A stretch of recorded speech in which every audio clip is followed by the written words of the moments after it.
And good morning. It is a Thursday edition of Glenn Clark Radio. I'm Glenn. He's Griffin. The Orioles lost again, so there's that. Is there something to say about it? No, there's nothing. Zero. Absolutely nothing to say about it. You want to fight about Brandon Hyde having Austin Slater pinch hit for Jackson Holliday? Cool. Fight about it.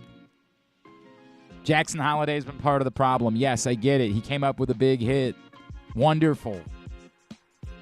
The notion that Jackson Holliday should be like pinch hit proof, get the F out of here with that.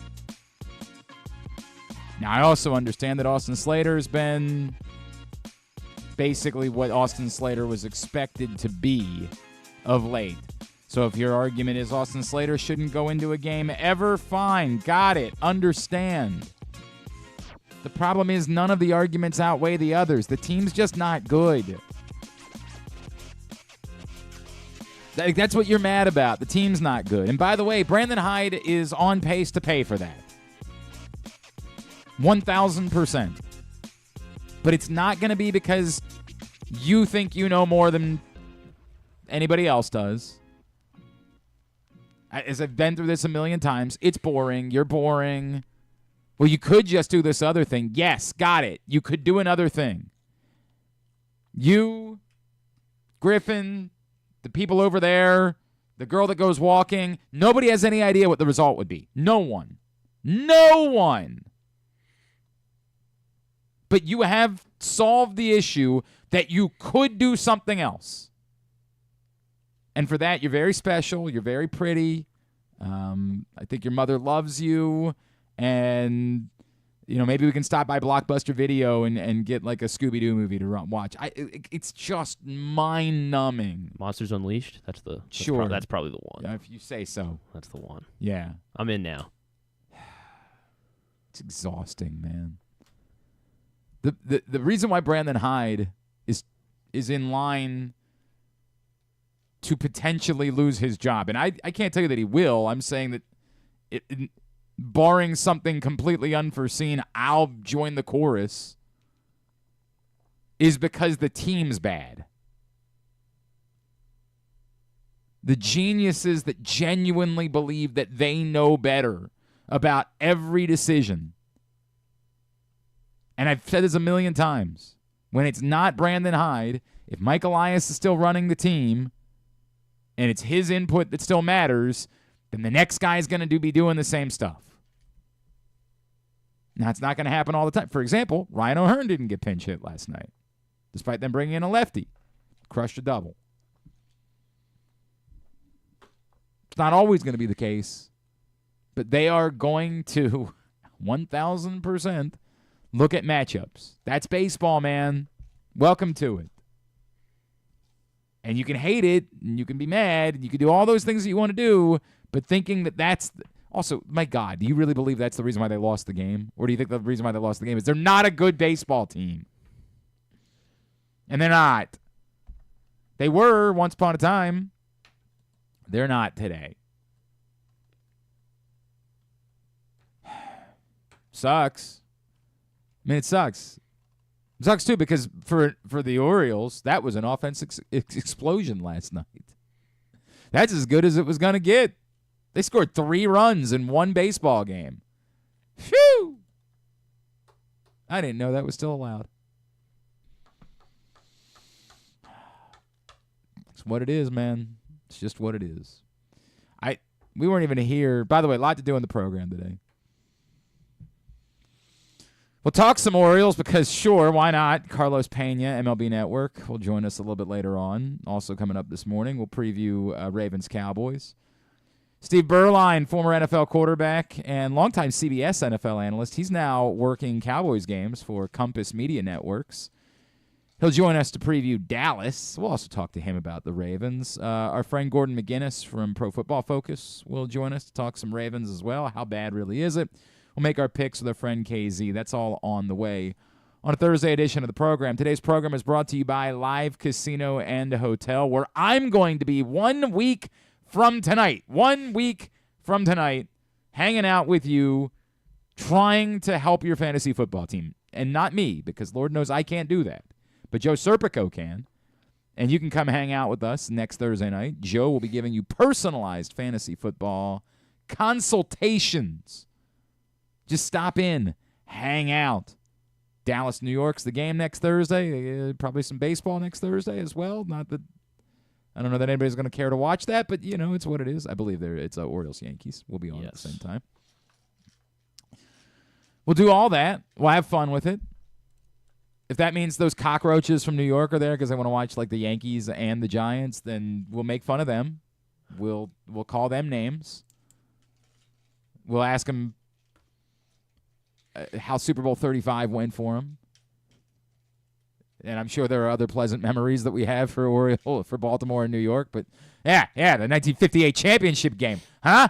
How'd you like that? Stick that in your pipe and smoke it. Yeah. Be a big night for you. Yeah, I'm all over it. Hey, Alan Amici, huh? We'll do all that next Thursday night. But more importantly, literally, you'll just be able to walk up to Joe with your phone, show him your team, show him your league, and he will tell you, hey, try to grab this guy. Hey, why are you carrying that player on your roster? They're not going to help you. He'll look over other rosters and suggest trades for you. He's going to solve your fantasy football problems, at least for one night. Come out and hang out with us, Inside Sports and Social, next Thursday night. That's, again, 1 week from tonight, next Thursday night, September 26th. And as always at Live Casino and Hotel, they're trying to help you out. Yeah, that is right, because during home game days, the Baltimore or Washington home, when they're home and score a touchdown, you get free slot play, free $7 in slot play for every touchdown that Baltimore or Washington scores during their home games. In order to get the slot play, you must have your live rewards card inserted correctly into any slot machine on the floor and be actively playing in order to receive the prize. It is valid for slot play only, and once they score, you get $7 in that free slot play. Again, all this at Arundel Mills, must be 21. Please play responsibly. For help, visit mdgamblinghelp.org or call 1-800-GAMBLE. I'm not going to dwell on the game anymore because why? Why would I? It's the game that happened. I mean, it's also the thing when we talk about, hey, Grayson Rodriguez can come out of the bullpen. Someone's got to start a third game in a playoff series, which I still think they're going to be in. Cade Povich. I still think, you default to him. Yeah.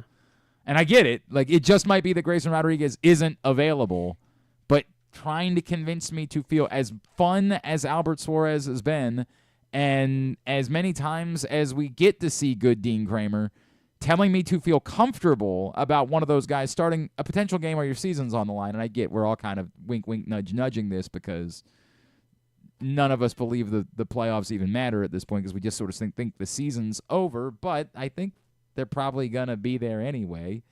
And the Royals apparently have no interest in hosting that wild card series. They don't want to do it. Well, it's not really up to them. They're playing the hottest team in baseball. It's true. So. And by the way, it could be the Tigers at this point that host a wild card series. They might not only get in, they might end up being the number one seed. They could, and we joke, that's the number one wild card, not the number one seed. We joke, but they do get 3 more against the Orioles this weekend, where they could absolutely make a serious dent. Bizarro world. I guess it's just reality now. It's not bizarro world. It's just what we're living with. The Craig Kimbrell news, of course, came in yesterday. And it's an awkward conversation because if you're celebrating the Craig Kimbrell news, why? Why? You think Brian Baker is going to be the difference in whether this team wins the World Series? It's this weird thing where, like, I'm not trying to tell you that they needed to keep Craig Kimbrell because they sure as F did not. But it's almost, I've talked about winning replacement theory before. Like, the things that matter are winning the games. And these other things don't matter. But it's very similar to how we handle politics. Everything's got to be about winning and losing. We want our team to win. And so whenever anything happens, we want to view it through the prism of, is this a win for our team or not? And the overwhelming majority of them aren't. The overwhelming majority of them are nothing. Releasing or DFAing Craig Kimbrell is not a win. It's a thing that happened. there are larger talking points that can be had related to Craig Kimbrell. This goes back to last offseason when they signed Craig Kimbrell, and I said, oh, cool, but not to close, right? Because that would be insane. Like, you can have Craig Kimbrell on your team, fine, but you're not making him the closer, correct? Like, you've watched baseball recently, haven't you? That part of this, I'll never give a pass to. And everybody's got to wear that. And you can be as mad as you want to be at Craig Kimbrell, but Mike Elias has to wear that too. I have no earthly idea. And I love our guy Stan the Fan, who was like, dude, I went into the numbers a little bit, and this guy was actually pretty... No.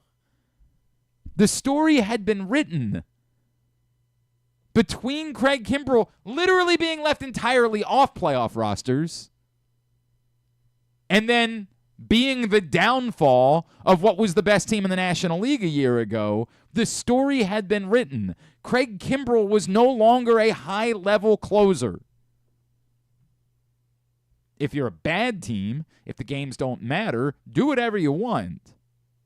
By all means, like Craig Kimbrell, come add some saves to his career total in hopes of getting into the Hall of Fame one day with your bad baseball team. But for a team with World Series aspirations, there was no defense of the argument of Craig Kimbrell as your closer. None. And to say, well, he was really good for 3 weeks. Yes. That was about what you could expect out of Craig Kimbrell. Now, the part that I'm surprised by is that he couldn't even be helpful. Like, that part, I'll acknowledge. My bar was low, and it couldn't even meet that bar. Like, that's the part that's surprising to me. But there was never any argument. If the Orioles needed a closer, they needed to go get a closer. I had hoped that that could be solved internally. That maybe Ynier Cano, or at the time, Tyler Wells, could potentially be the closer. Obviously, in hindsight, I don't think Ynier Cano has the temperament to be a closer in the big leagues. And, of course, we never really got to experience the thought with Tyler Wells. But there's no getting around that didn't make sense from day one. It's not quite bringing in Alejandro Villanueva to be your left tackle, which, honest to God, outside of trading away Anquan Bolden, is gotta be... I don't know that there was a dumber thing that I've ever seen the Baltimore Ravens do. It's not quite that, but it was utterly and completely illogical for a good baseball team to think that Craig Kimbrell could be a quality closer still at this point in his career. There was no evidence of that. None. And while I'm not here to defend Brandon Hyde largely because he has to wear this, that's the way this goes, those of you that tried to make this a Brandon Hyde story, well, he's pitching him too frequently. He's not pitching him enough. Bull ass. The answer was he can't do this.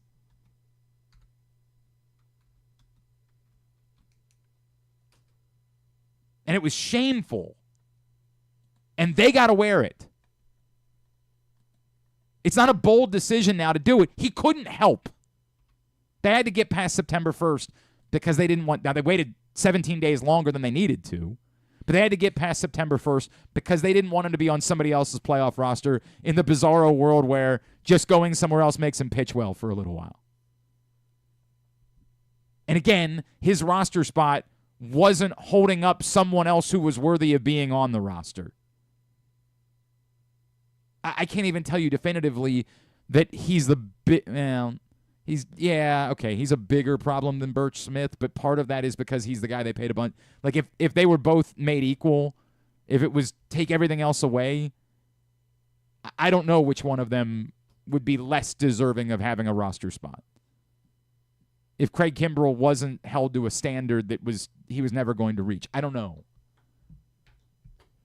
But it's similar. They're both similarly unworthy of holding roster spots at this point. It's just that you don't have other options. So I have no celebration for Craig Kimbrell being off the team. It doesn't help. Not today. They're not good enough. It doesn't make me feel better. And I don't feel sorry for Craig Kimbrell either. I have no empathy. No, I have no sympathy. I guess I can have empathy. Yeah, there's no empathy needed. He's a very wealthy man. He's fine. He's fine. I mean, it probably does suck to have to confront being at a place where you can't do the thing that you've done. Like, that can't be fun. But, again, that happens to a lot of people. He ain't the first. He's definitely not going to be the last.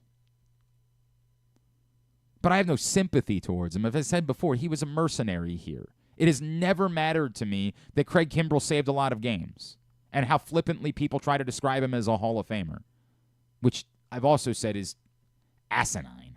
He could still be a Hall of Famer. He might be. Yes, he might end up being in the Hall of Fame, but the notion that he is definitively a Hall of Fame caliber closer is based entirely on the number of saves that he has put together. At no point in his career do we look at Craig Kimbrell and say, dude, Craig Kimbrell is that much better than everybody else. He's not even Billy Wagner in that way. And Billy Wagner, frankly, wasn't that guy either, which is part of the reason. There were two guys in this era that we looked at that way. They're both in, Rivera and Hoffman. In fleeting moments, we felt that way about Kenley Jansen. In fleeting moments, we felt that way about Aroldis Chapman. But Craig Kimbrell's just a guy that put together a ton of saves. That's the entirety of his resume, is a sheer number of saves. And maybe one day that will be enough for him to get into the Hall of Fame. I don't know. We say it callously. Like it's some foregone conclusion that because someone has a certain number of saves, they get into the Hall of Fame. It's bizarre. It's brainless.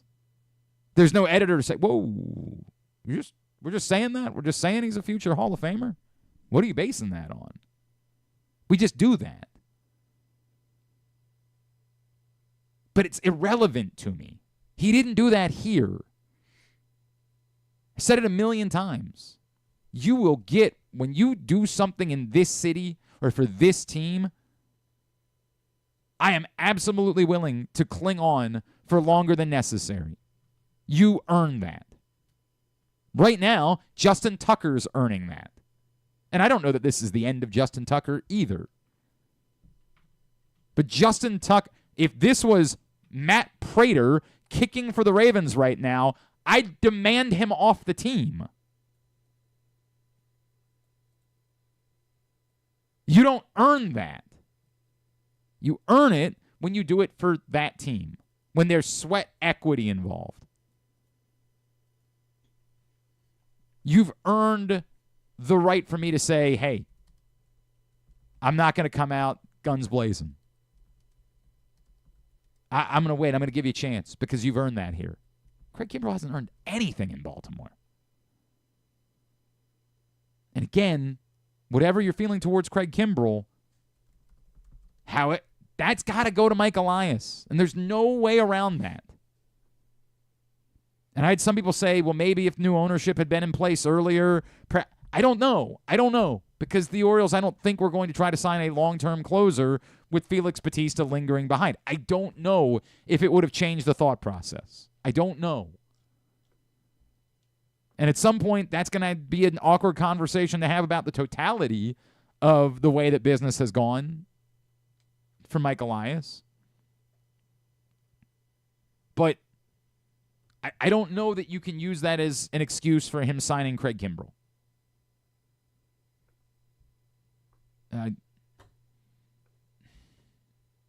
They wanted a one-year stopgap as a closer. They didn't do enough to give themselves other quality bullpen options. They kind of continue to be of the belief that if you just have a bunch of arms, somebody can work out. And in fairness, Felix Bautista was somebody, right?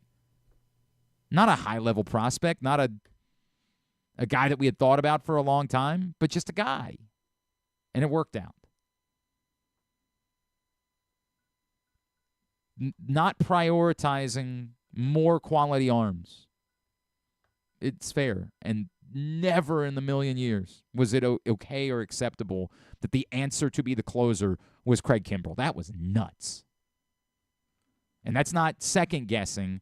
That was my initial response that day because the track record wasn't there.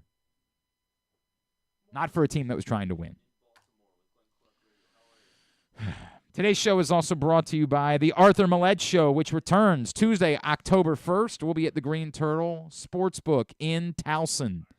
And you can come hang out with us and number 10 and his special guest. Find out more by going to PressBoxOnline.com/Millette. That's MAULET. We'll be doing it all season long. It's brought to you by Easy Pass and 1-800-GAMBLER.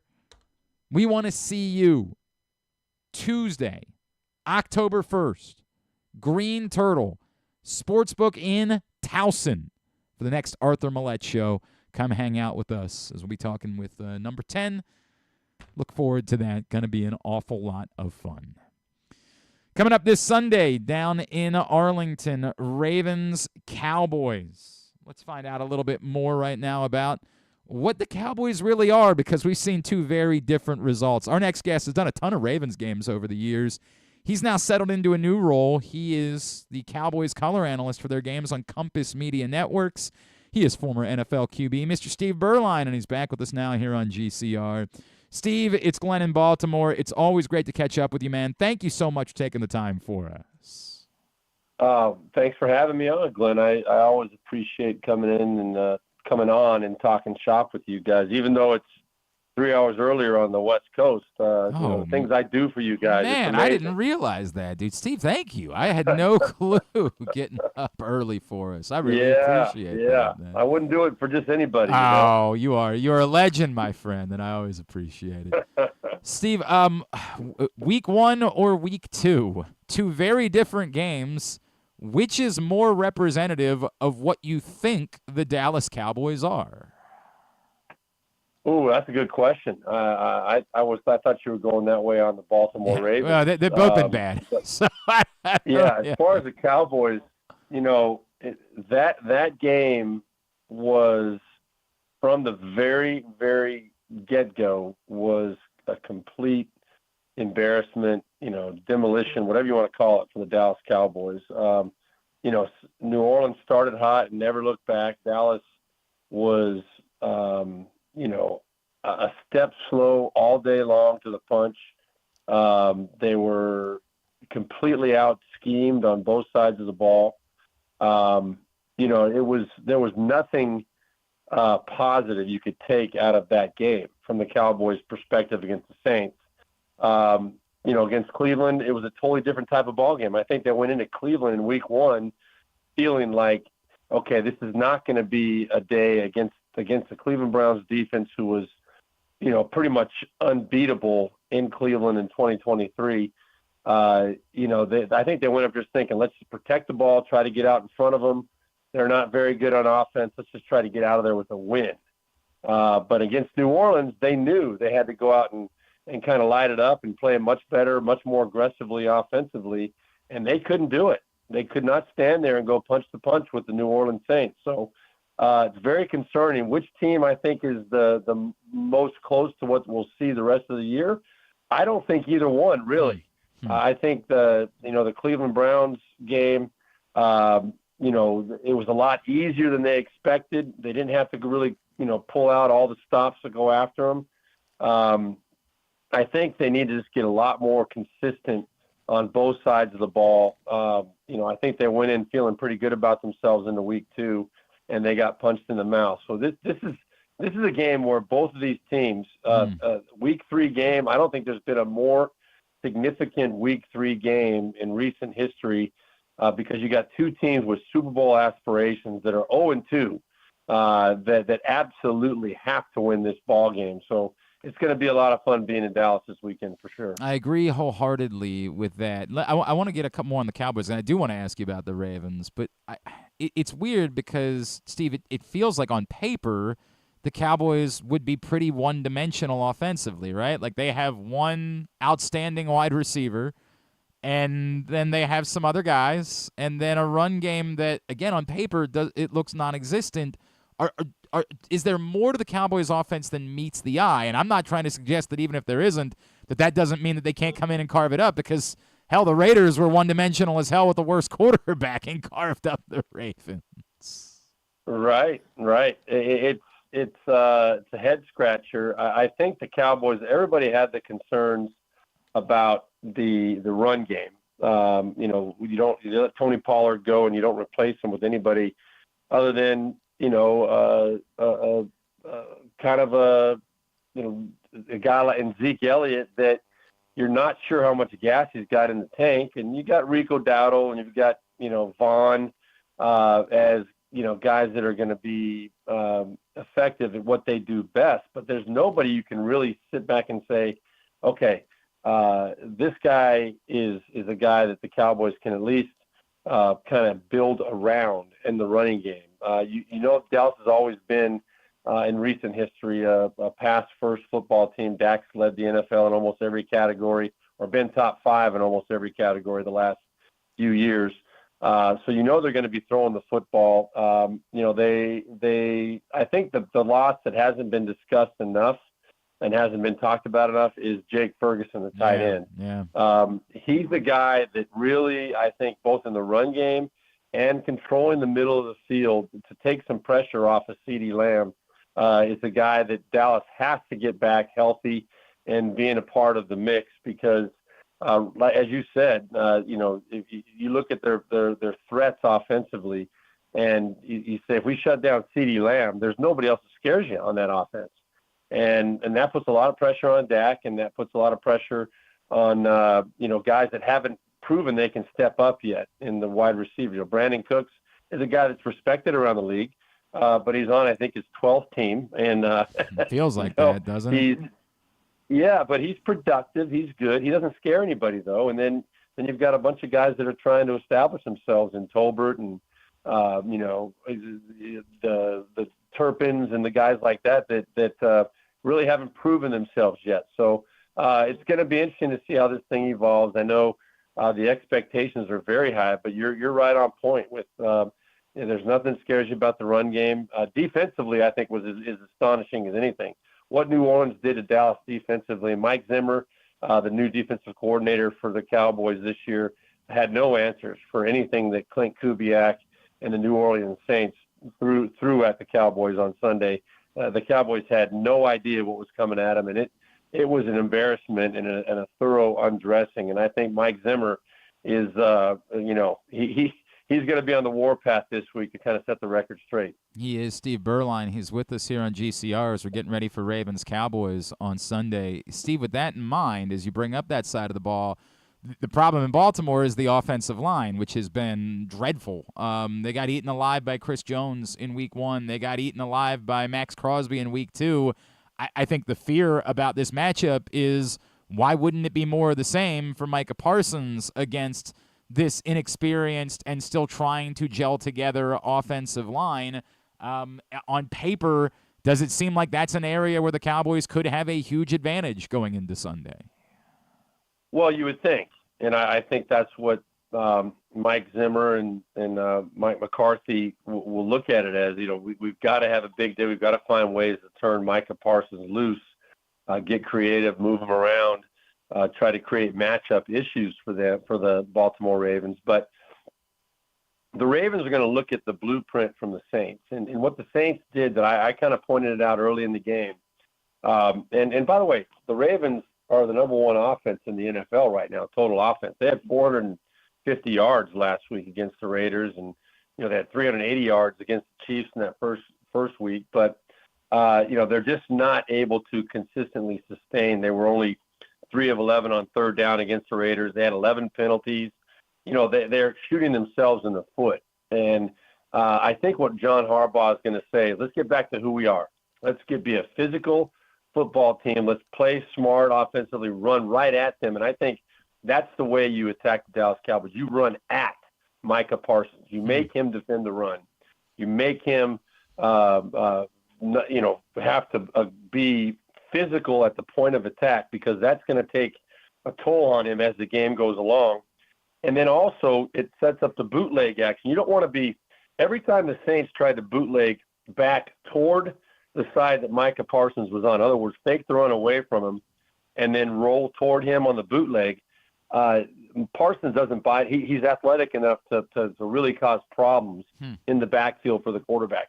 But if you run a hard play action at him, he's got to defend the run at the point of attack. So then you bootleg away from him, and you've got really no pressure, and you can kind of dictate to the defense at that point. And with a guy like Lamar Jackson on the edge, I think you're going to see a lot of that kind of stuff, which is what New Orleans really had a lot of success with last week against the Cowboys. Appreciate that. I'm going to file that away.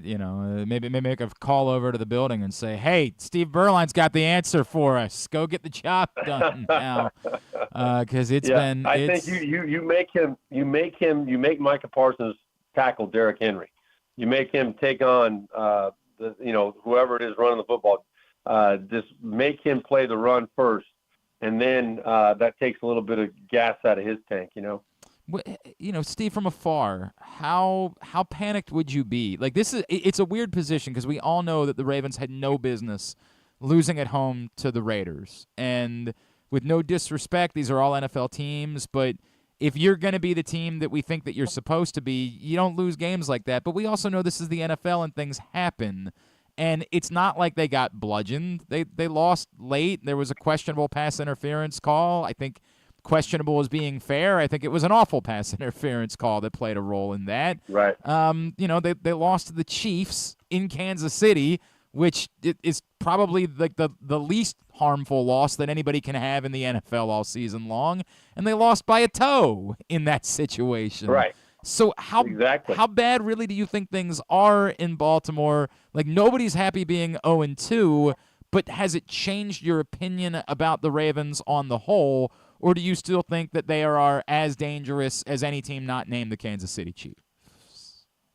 Well, I think they are as dangerous as anybody in the NFL, other than the Chiefs for sure. But this, you're still putting yourself in a situation by losing. It doesn't matter who you lost to, right? They very easily could have won against Kansas City in Week 1, and last week was just they let the Raiders hang around. They did not find a way to take control of that game early, which is what you want to do at home against an inferior opponent.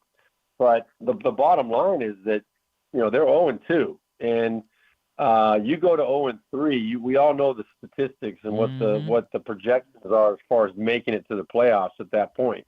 It becomes very difficult to make up that ground, especially in a pretty competitive division. Now, we don't know exactly what's going to happen with the Cincinnati Bengals. They're 0-2. We don't know what's going to happen with Cleveland. Is Deshaun Watson going to step up and start playing at a championship level, or a level that will give them a chance to make a run for that division?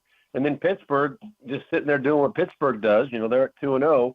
But you go to 0-3, it makes things very, very difficult. I think the Ravens, obviously, nobody questions whether they're one of the elite football teams in the league. But if you let a few of these games that you have to win slip away, you put yourself behind behind the 8 ball. Yep. And it makes your task very, very difficult, even to make it back into the playoffs. So I think John Harbaugh, he's been around longer than anybody in the NFL as far as active coaches.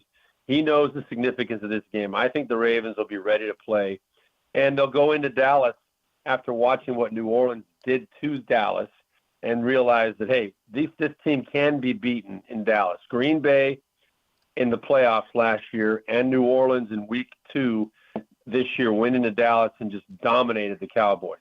That's going to be their mentality, I think, coming in this week. Again, the people around here in Baltimore are like, oh, this is a nightmare. Now you got to go to Dallas, to which I said, why is Dallas unbeatable? Like, why are we treated? Didn't we just see what, and I'm not trying to say that it isn't a good football team. It is, obviously, but I've been puzzled by the concept that they are somehow unbeatable, or that the Ravens would be in hell this week going. I think this is a game that they can win. Will they? We'll find out, Steve. We will find that out.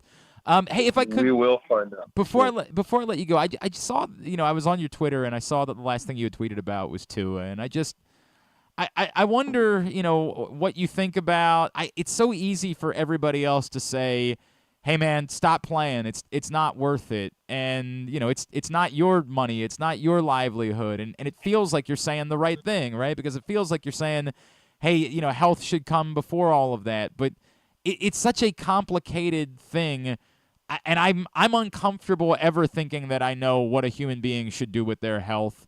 What goes through your mind as you watch this and this decision that sits in front of Tua Tagovailoa? Well, I think that they're doing the right thing by putting him on injury reserve. Take all the temptation, all the pressure off as far as trying to make that decision for him and his team. But it's extremely concerning. I mean, I can tell you just from my experience, you look at guys back from my era, it shortened Troy Aikman's career. It shortened Steve Young's career. And there's a lot of guys that are still having problems now because of playing through those kind of things. And, they know the history. The NFL has done a lot better job, not good enough yet at all, about sharing the information that they have. But the knowledge is out there. Tua knows what's in front of them. I think a lot of people were misled last year, and the fact he got through last year clean. Yeah. The reason for that was they were able to keep him clean last year. He didn't take a lot of big hits last year, and I think it was a bad decision. That's what I said in my tweet. It was a bad decision for Tua to go in head first on that play. I mean, he's got to know that there's never a situation with his history where he can trust himself that much to go in head first. He should have gotten what he could get, veered to the left. There was nobody out there to the left, and just get down and slide. And it's easy for us to say that now. I understand that. In hindsight, it's 2020. But that's a decision that potentially could put him in a situation where he now obviously has to decide if he's going to continue with his career. He says he is. I think he will try to come back and play again. But it's going to be a question that all of us are going to have every single time he steps on the field and every time he gets hit from this point until the end of his career. There's no question about it. At Steve Beuerlein is how you follow him on Twitter. And, of course, Compass Media Networks for Ravens-Cowboys on Sunday. Steve, we miss the 3 or so appearances a season in Baltimore over the years for you, but glad that you are finding happiness out on the West Coast and doing Cowboys games, man. Thank you for getting up early with us this morning. Really good chatting with you as always, my friend. You got it, Glenn. I look forward to the next time. Thanks, Take brother. Care. Steve Beuerlein with us here on GCR. Appreciate him taking the time. When we come back in, we'll talk more about what's really going on with the Baltimore Ravens. Our friend Gordon McGuinness from PFF will try to break it down for us next. It's Glenn Clark Radio. Brace yourselves for an unparalleled in-person betting experience at the Green Turtle Bet Park Sportsbook and Bars in Canton and Towson. Experience the thrill of live betting with Baltimore's only state-of-the-art Vegas viewing TV experience. Choose between our on-site tellers or the convenience of our self-bet kiosks to place your bets. Gather your betting buddies and head over to the Green Turtle Bet Park Sportsbooks today. Green Turtle Bet Park Sportsbooks in Towson and Canton. The ultimate destination for game day excitement, great food, and live in-person betting. Must be 21. Please play responsibly. Gambling problem? Go to mdgamblinghelp.org. Hey Baltimore, it's number 10, Arthur Millette, and I'm hoping you'll slot us in all season long for the Arthur Millette Show. We will be traveling around the region all season, giving you the chance to get to know me and my teammates. There will be some football talk and a lot more. You can watch this show live on Pressbox's Facebook and YouTube pages and listen every Friday night on 105.7 The Fan. Find out more at PressBoxOnline.com/Millette. The Arthur Millette Show, the only show in town that's a work of art. The next Arthur Millette Show is Tuesday, October 1st at the Green Turtle in Towson. It's brought to you by Easy Pass and 1-800-GAMBLER. Whether your focus is luxury and comfort, convenience and technologically advanced connectivity, or sporty performance and aggressive styling, we've got the perfect Highlander for you. Check out buyatoyota.com for deals on new Highlanders from your local Toyota dealer today. If you're looking at your old boiler with a jaundiced eye, it's time to call A.J. Michaels. You'll save 50% of your energy, get a $600 rebate, and an 18-month no-interest energy loan. Find us at ajmichaels.com. That's ajmichaels.com. The ultimate fan experience awaits you at Sports and Social Maryland. See how we're raising the sports bar with our massive 100-foot media wall featuring 40 HD TVs and a 47-foot big screen. Bet on your favorite teams and this year's biggest events at the FanDuel Sportsbook while enjoying your favorite beers and cocktails, plus our delicious takes on bar food classics. Visit Sports and Social at Live Casino and Hotel Maryland at Arundel Mills. Must be 21. Gambling problem? Call 1-800-GAMBLER. The drug scene in Maryland is changing. Fentanyl and xylazine are being added to street drugs, and you may not even know it. Xylazine is not even intended for humans, and fentanyl is an opioid 50 times stronger than heroin and contributed to over 80% of overdose deaths in our state. Anyone who uses drugs, even occasionally, is at risk of overdose. To learn more, visit stopoverdose.maryland.gov or call or text 988. Gambling can be a fun and entertaining experience, but there are risks involved. If you're planning on betting on the game at the casino or on your phone or computer, know your limit, stay within it. Set a budget and a time to stop. Remember, gambling isn't a financial solution and it doesn't mix well with alcohol or drugs. Know the risks and have a plan before you begin gambling.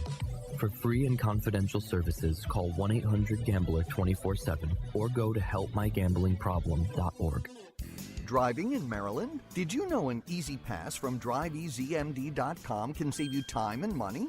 Of course you did, because you are a thrifty driver. An antenna reads your Easy Pass transponder and automatically deducts the toll from your Easy Pass account.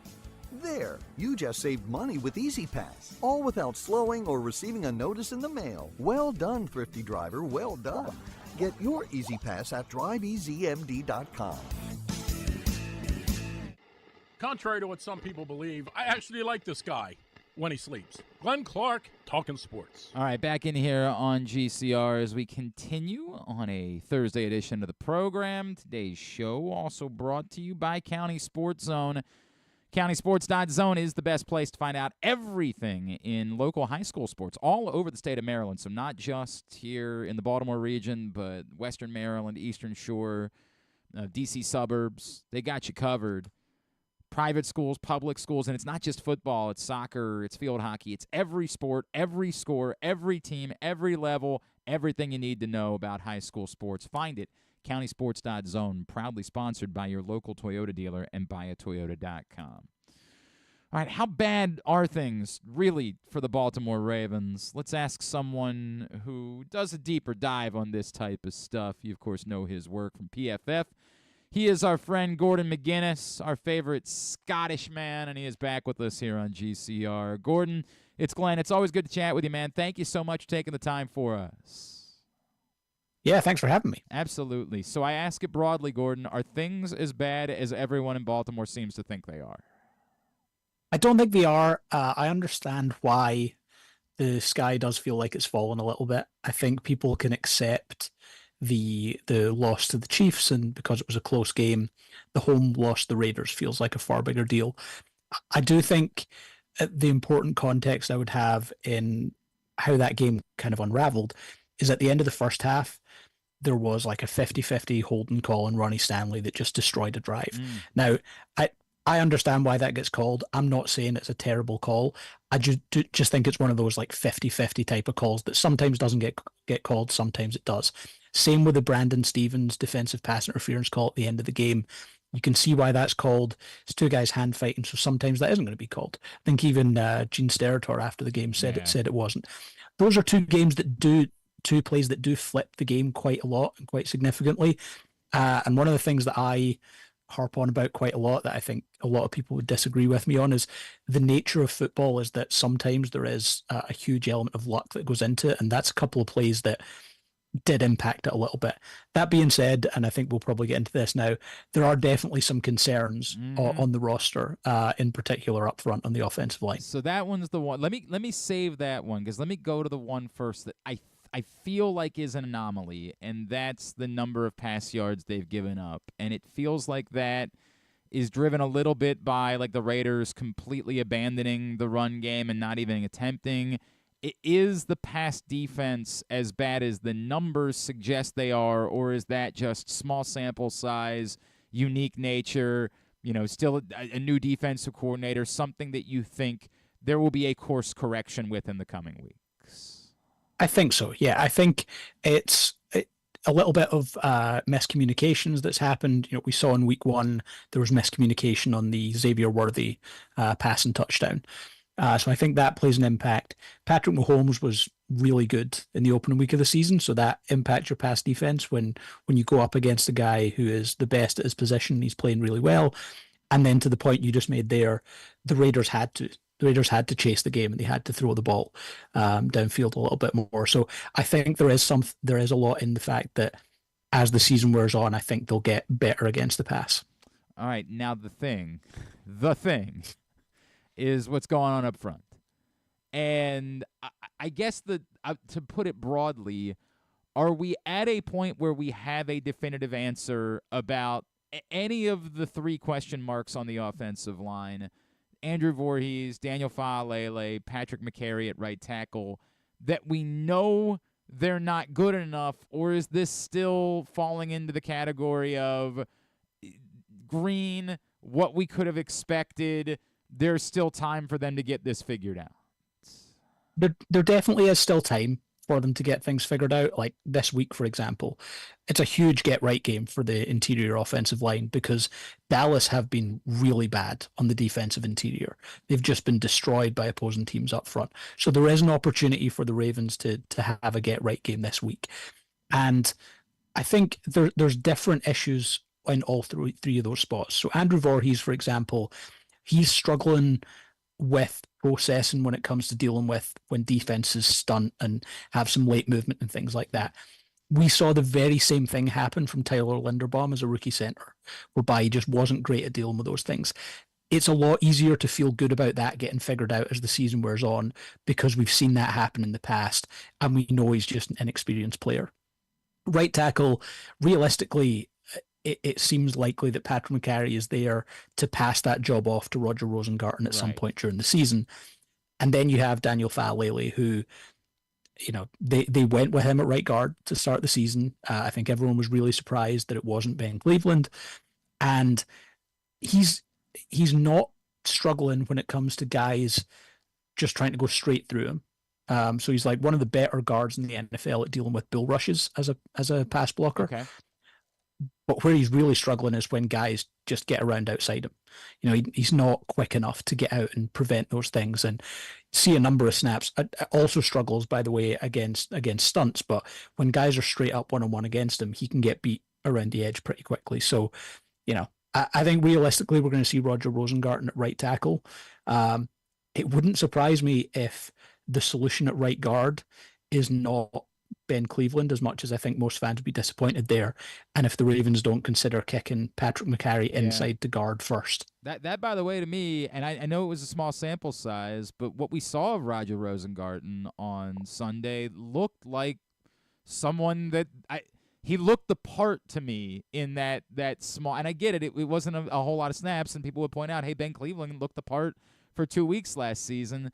But it looked like Roger Rosengarten might be the guy that we all were kind of talking about as perhaps being a week 1 starter at right tackle. I think he's a more natural pass blocker.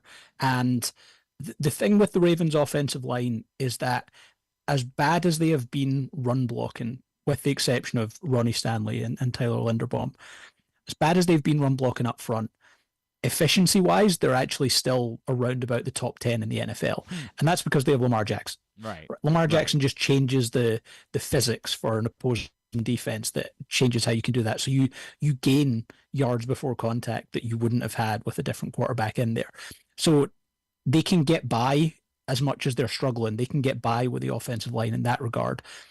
But where they do need support is in pass blocking. And I think that's where Roger Rosengarten just makes more sense as the starting right tackle for me. I saw you tweet that yesterday as someone had shared that offensive lines that rank inside the top 10 in both pressure rate allowed and rush yards before contact per carry include the Baltimore Ravens. And you said essentially, yes, that's because of Lamar Jackson, not necessarily because of the offensive line. Absolutely. It's just the way that teams have to focus and have to play against them. And, the Ravens didn't even need to rely on Lamar as a runner to have a decent amount of success in the past week. And, I also think there's things they can do to improve the running game in terms of schematically what they're doing. And I think, using more outside zone plays and those pin pull type of plays, they had a good amount of success against the Raiders when they did that. It's also where the Saints had a ton of success against the Cowboys this past week. So I think there's a good chance that we see them lean into that a little bit more this week. The concern there, though, is that Daniel Faalele is a big guy who's not the fastest, not the smoothest guy on his feet. It's tough to get him out in space on those zone pulls to the right. He is Gordon McGuinness. You can, of course, follow him on Twitter at PFF_Gordon, and he's with us here on GCR. Gordon, as far as scheme is concerned, one of the things, and acknowledging that I'm not a film guy, I'm a reactionary doofus, talking head type. The thing that I felt like came up last week is, why would a team allow an opposing team's best players to beat them? And this is maybe the Bill Belichick way of thinking, where, going into a game, Bill Belichick would say, hey, this is the thing that we're taking away in this game. And whatever else you do might beat us, but this thing won't. And it did feel like it was alarming for the Ravens to be beat by Davante Adams and Max Crosby specifically, because why weren't you chipping Max Crosby early? Why weren't you paying extra attention to Davante Adams? You turn around and you see a Cowboys team that isn't overwhelming, but again is top-heavy. Like CeeDee Lamb, Micah Parsons, they're really good. Should the strategy, is it sensical to speak this way, or is this just dumb guy radio stuff to say, hey, going into this game, there should be a plan for how it is that CeeDee Lamb and Micah Parsons specifically won't be the ones that beat you? I think it's absolutely fair. And I think on the offensive side of the ball for the Raiders, I think what really helped them was that alongside having Davante Adams, Brock Bowers has also emerged as a serious receiving tight end. That's right fair. Away in his NFL career. My former colleague Eric Eager wrote an article a good few years ago at PFF that was about how the secondary and tertiary receivers are actually more important to an offense's overall success than the number one guy, for that reason, right? If you have one guy, the defense can key on the one guy. When you've got a good number two, number three receiver, it's harder for them to be able to cover those guys for the whole game. Defensive side of the ball, though, the game plan has to be to make sure that Micah Parsons can't disrupt it. The fascinating thing to me was I saw Micah Parsons, I think, on his own podcast yesterday, suggest that the Cowboys might rely on him to spy Lamar Jackson in this game. If you're the Baltimore Ravens and the Cowboys come out with a game plan whereby Micah Parsons is the spy instead of lining up 30 times over right tackle, you're going to take that as a win every time. So, yeah. No doubt, man. Please, by all means, have Micah Parsons be the spot. Steve Beuerlein, who does Cowboys games now, the former NFL quarterback, he does Cowboys games for on the radio. He just said to me, I think the answer for the Ravens is you try to run at Micah Parsons early on in the game and tire him out a bit. Now, that's much different if he's going to be the spy, right? Like that. But I'm not trying to compare him to Chris Jones, because Chris Jones is a different body type. But we did see that, like, effectively the Ravens ultimately kind of wore down Chris Jones by the end of that game. Could there be something to be said for trying to wear down Micah Parsons? I get that he's a bit more of an athletic freak. I think there's definitely something in that. I also think with how defenses are setting up in the NFL over the first couple of weeks of the season, with those two high safety looks and things like that, and the Cowboys are a team who are going to roll out plenty of zone defense. Run the ball until the team stop you. So whether or not it's to try and wear out Micah Parsons, or we know the Cowboys' biggest weakness is that interior defensive line. Like, I think the lowest graded and third lowest graded out of 96 defensive interior players who've played 40 plus snaps this season are on the Dallas Cowboys defensive line, and the backups they've got there are also not good. So there's a big opportunity for the Ravens to be able to keep their offense on the field for long drives, run the ball right at the Cowboys, take it on those outside zone pin pull plays, and make it a difficult day for the Cowboys defense. Yeah, I know what you're hearing about the two eye safeties, but I think Mel Kiper solved that. We're just going to ban it from the NFL. It's just going to be it's going to be gone, Gordon. Not going to be an option moving forward. I can't believe that's what the narrative is on social media today. It feels like every second post I'm seeing is someone furious that it was suggested, and I kind of assumed it was parody when I first saw it because. Right. I think we have to reward defenses for the fact that they've adjusted to the passing revolution of the NFL, and the NFL's like this, right? Things go in cycles, and we had the passing revolution that's led to defenses getting lighter and having to have more players in the back end, and that will lead to teams getting tougher up front and running the ball more, and then we'll start to see defenses adjust, and it'll constantly go round in that circle. It seems like it should benefit a team that has a Derrick Henry. That's what it seems like it should be beneficial for. We will see if that ends up being the case. Gordon, if I could, the Travis Jones thing, like it looks like that combination of he and Madubuike, and we already felt like we had the answer on Madubuike, or maybe it's just that we need to have the conversation about Travis Jones. Is he really becoming the player that we all thought he might be capable of, and clearly the one that the Ravens used the high draft capital to get? I think he is, and you actually saw it at the end of last season. So he started to outsnap Michael Pierce on the Ravens defensive line over the last, I think it was 5 weeks of the season, including the playoffs. So I think the Ravens even started to realize that he was taking that step forward at the end of last year.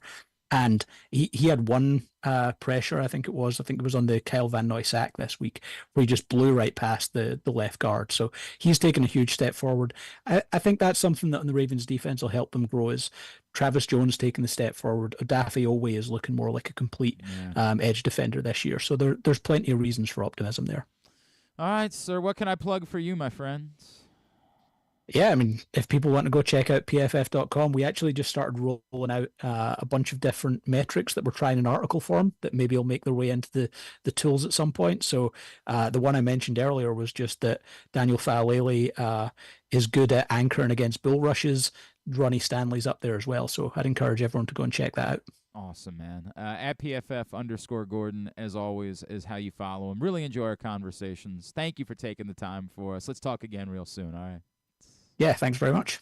Gordon McGuinness, head of content for PFF, with us this morning here on GCR, and some really great observations. And, boy, that is interesting, Micah Parsons being the spy for Lamar Jackson.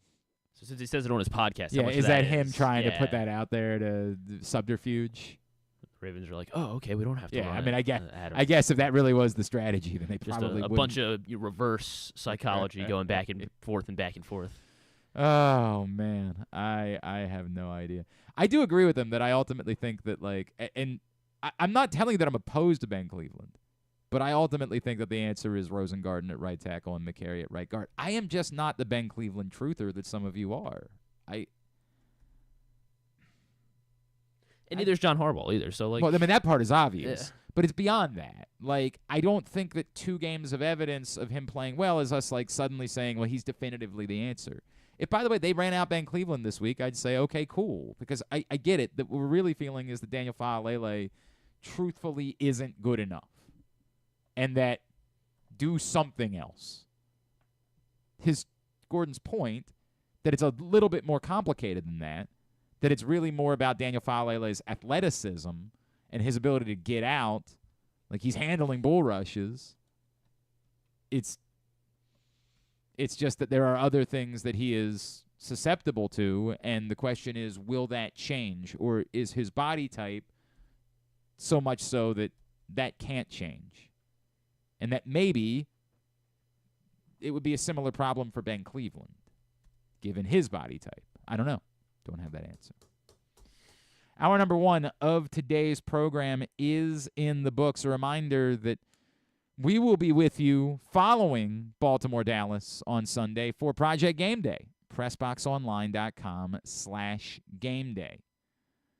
It is all brought to you by the Maryland 5-Star, Easy Pass, HelpMyGamblingProblem.org. We do it every game day this season. Myself, Rita, Femi Ayambadejo, Ken Zalis, for better or for worse. Last week he was like, I don't want to do it. We made him jump on. Andrew Stetka, who never wants to do anything. And a cast of characters. Griffin's been hanging out with us. So that should bring in the young female audience at some point, I would like to hope. I mean, if Ken couldn't, I actually don't know who would do it. But you get the point. Project Game Day, every game day, all season long, the best place for you to hang out, chat with us, go through it, work through it, handle your emotions, discuss everything that matters. Every game day, come hang out with us following Baltimore-Dallas this Sunday. All right. Two things that were on the table for me from Jeff. Jeff got in earlier, said, Glenn, I've officially given up hope. At this point, I wouldn't even watch the playoff games on TV. You don't mean that. Jeff, you don't mean that. You don't. I get it. Everybody's going through it. It sucks. But stop. I mean, like, even if the scenario that we talked about, they go like, what do they have, 10 games? They go 2-8 the rest of the way. You're going to watch. If they're in, stop. Don't kid yourself. And then there's the scenario that feels unfounded at this point. But that's the scenario of what if they did win a few games between now and then and you don't have that attitude at that point? Stop. We're all saying a lot of things. The Orioles are playing playoff games you're going to watch. They win a couple of playoff games, you're going to be invested again. It's the thing, like we did Would You Rather Wednesday again on the radio show last night, and if they're, no matter how they got there, if they're there, there's going to be electricity. Not necessarily for the wild card series. The wild card series would still have to be a prove-it type of scenario. They're hosting the wild card series, which is still very plausible despite how bad they've been. They're hosting a wild card series. There will be a dampened energy in Baltimore, unquestionably. And I'm not trying to tell you that means there'll be 20,000 people at the game. But there will be a lessened energy, certainly than what it was a year ago when they were hosting the division series. But if they win that wild card series, then that energy will come back. That it will be here. Now, they go out and lose games 1 and 2 in New York in a division series. I don't know what it looks like for game 3. But even if they say split in New York, which again, I get right now feels laughable, but this is baseball, then a game 3 in Baltimore for a division series against the Yankees would be absolutely electric. Would be nuts. I get how you're feeling today. We're all feeling it today. Things do change. I'm not telling you they will. I don't think it's likely. I think the most likely scenario is the one that you're protecting yourself from, that you don't even want to watch anymore. I think I get it. But things can and do change, and no matter what the scenario is, you're going to watch. You're going to turn the TV on. That part is going to happen. And my guy, Matt Torper, if Adley is hurt, then why wasn't a deadline move made to acquire a bat-first catcher? If he's not hurt, why can't the coaching staff fix his bat? I saw our friend Avi Miller, who I've known for a long time, did something about this. The date that Adley Rutschman got hit in the hand. Oh, I got to pull this date up. Sorry, I got to find this tweet from Avi. Avi Miller, at Avi Miller on, oh, maybe it's not Miller. It's take out the L's and put in II, like a Roman numerals. Adley Rutschman was slashing 297, 350, 470 when he got hit in the hand by this foul ball on June 27th. It was a game against the Rangers. Since that day, his slash line is 181, 281, 269. His pre-June 27th WRC plus from the right side was 213. His post-June 27th WRC plus from the right side, 67. And Avi's supposition is something is going on with that right hand. Now, I don't know this. I think we've all asked this question. Do we think that Adley Rutschman is hurt? Well, we're speculating, right? Like, we don't know. None of us know. but it seems like something is wrong. Fair. It seems like there's a problem here. Is it possible that the damage is not actually structural? Ugh. Hello, Glenn Clark. Talk for a living. Structural.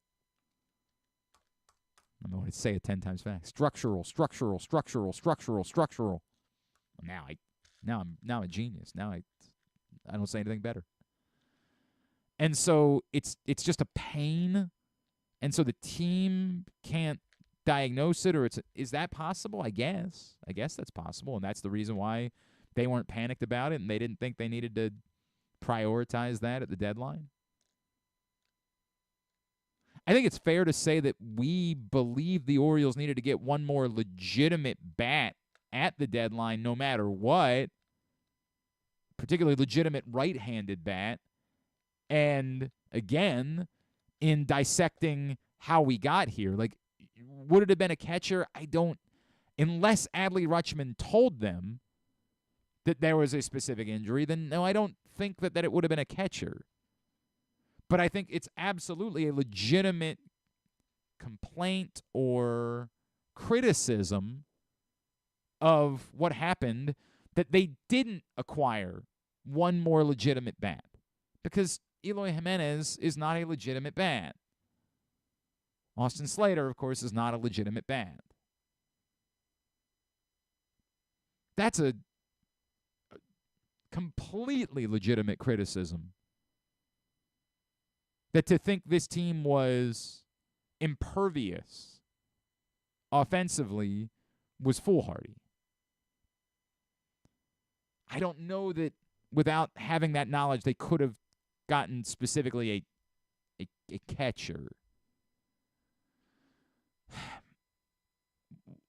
If it's not the injury, then what? I mean, that's the part. You know, I don't want to fast forward, because I'm not going to tell you that I think Brandon Hyde should be fired until this is over. Because, you know, he earns that.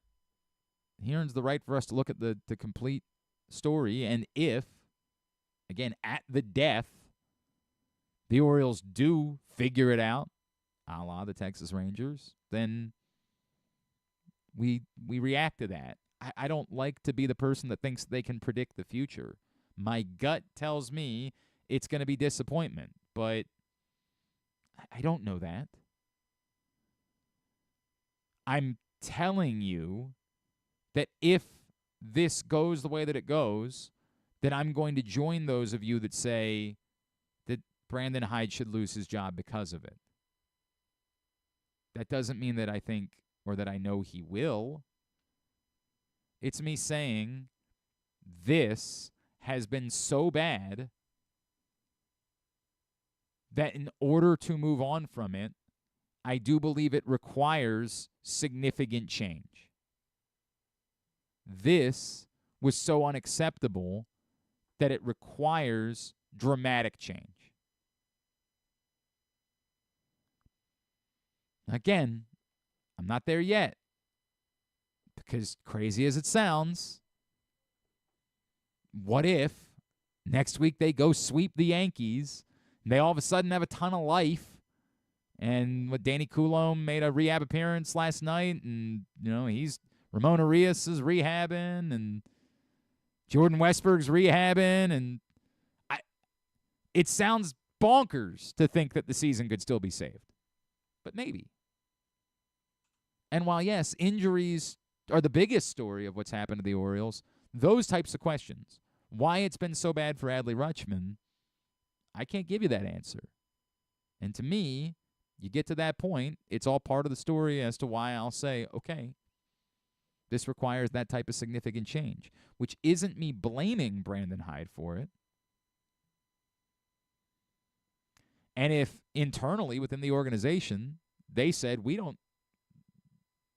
here's what we think. We think Mike Elias drafted well, but we think he's failed to do the thing. He hasn't been held back. We've told him he can do whatever he wants to do. And he's just made bad moves. Then they have the right to have that. I just think it requires significant change when it goes this south. When it comes off the rails like this. I haven't even talked about the James McCann thing from last night because it feels, again, almost unsportsmanlike. The real disappointing part is like the James McCann story should have been like the galvanizing moment for this baseball team. The point that Ken brought up yesterday that like this team has missed those veterans that won't accept this. Like James McCann, that thing should have been the thing. And so now the notion that we'll remember this and this will become part of the James McCann story, that sucks, man. I mean, it's an awful moment. There's no getting around it. It is like if we talk over in December about the downfall of the 2024 Orioles, it probably is like the picture. But I don't know. I don't want to pile on James McCann because he's been one of the guys that I've respected his attitude and appreciated the way that he plays the game. It sucks that that's now part of the story is he's the guy that we're going to think about that couldn't touch home plate to get an easy out when the team needed one. Now, for what it's worth, if Dean Kramer gives up a base hit to the next guy, that's 2 runs either way. Like, it doesn't absolve. We do these things where, like, hey, well, that should have been an out. Yes, it should have been. But you still would have had the bases loaded. And you still needed to make a better pitch. Give up just 1 run. Maybe on a fly ball. Something. Anything that's not that. But yeah, if we get there, if it's just this the rest of the way, and then either in some, if it's utter fall apart and they somehow don't make the playoffs, or they get in and they quickly get dismissed and the offense remains, then I'm never going to be the type that like screams somebody's got to go. Just not my bit. I find that distasteful in general. Like it's for low-level people. But to say I'd be fine moving on, I would, because I do think that that's the stink of losing. The stink of something like this, it kind of doesn't matter whose fault it was. And you can't move on from the players. Adley Rutschman's here. So if you want to say it's Adley Rutschman's fault, sure, but you can't move on from him. He's got to be a part of the solution. Jackson Holliday's got to be a part of the solution. Colton Cowser's got to be a part of the solution. And they've all been big parts of the problem. You can't move on from those guys. Not yet. Some point, if it continues, different manager, different coaching staff, whatever it is, and it's still the same results, then at some point you'll be forced to. You have any specific names in mind, potentially? No. That's for, again, that's low levels. That's for, no offense, that's for 20-year-olds. That's just, right now, I don't think the problem is the manager. That's my gut. I just think that when something like this happens, when it becomes utterly disastrous, there's no choice. You don't have an option. Now, they might feel differently. It might very well be that internally they say, we know it's not Brandon Hyde's fault. There are a bunch of injuries. And that's how they feel. And that might be what their decision is. I don't know. I don't know, frankly, who's making that decision. I've gotten reason to believe that Michael Arrighetti is maybe perhaps the more hands-on of the ownership group than David Rubenstein is, which frankly makes a little bit of sense given David Rubenstein's age in comparison to Michael Arrighetti's. Michael Arrighetti is more likely to be the long-term owner of the Baltimore Orioles. David Rubenstein looks like he's here for a good time, not necessarily for a long time, just based on his age alone. But I don't know that means – I don't know whose call that is. We don't know enough about the workings of this new group to know if they are just completely defaulting to Mike Elias and saying, dude, it's your call. Do you think you have the right guy or not? I don't know. So I'm not going to try to predict the future. My point will only be that when it goes this bad, not do you agree with the decisions that he makes, not do you like the lineups that he puts out, not any of that crap. When it's this bad from a results standpoint, that change has to be made. That's my opinion. There's still time to change that. Seems unlikely. There's still time to change that. And if you get to that point, then we can have that conversation. Well, without potential replacements in mind, that's why I don't see how we can be close to completely making different a managerial change. Worrying that to me is like solving the wrong thing. People do this all the time. Well, who's going to replace him? That's not if you're making that decision based on a specific replacement that you think might be available. What happens when that person doesn't want the job? You don't make that decision with that thought process. You make the decision based around, is this good enough or not? I hate that whenever we do it. It's the immediate thing people go to. Well, if it's not him, then who is it? Frankly, it's the reason why I constantly don't join the John Harbaugh people. It is good enough. There's things that could be better, but the totality, to me, has been good enough. The team is good. They win. I don't like what's happened this season, but they're 0-2. They're not 3-8. If they're 3-8, let's talk. I'm going to have a different opinion. The question is what's going on good enough or not? This isn't good enough.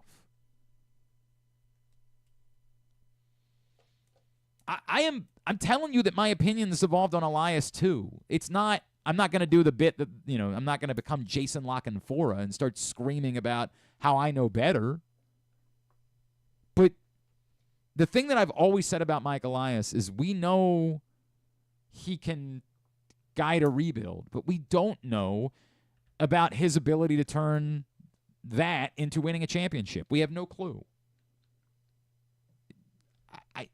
I don't know.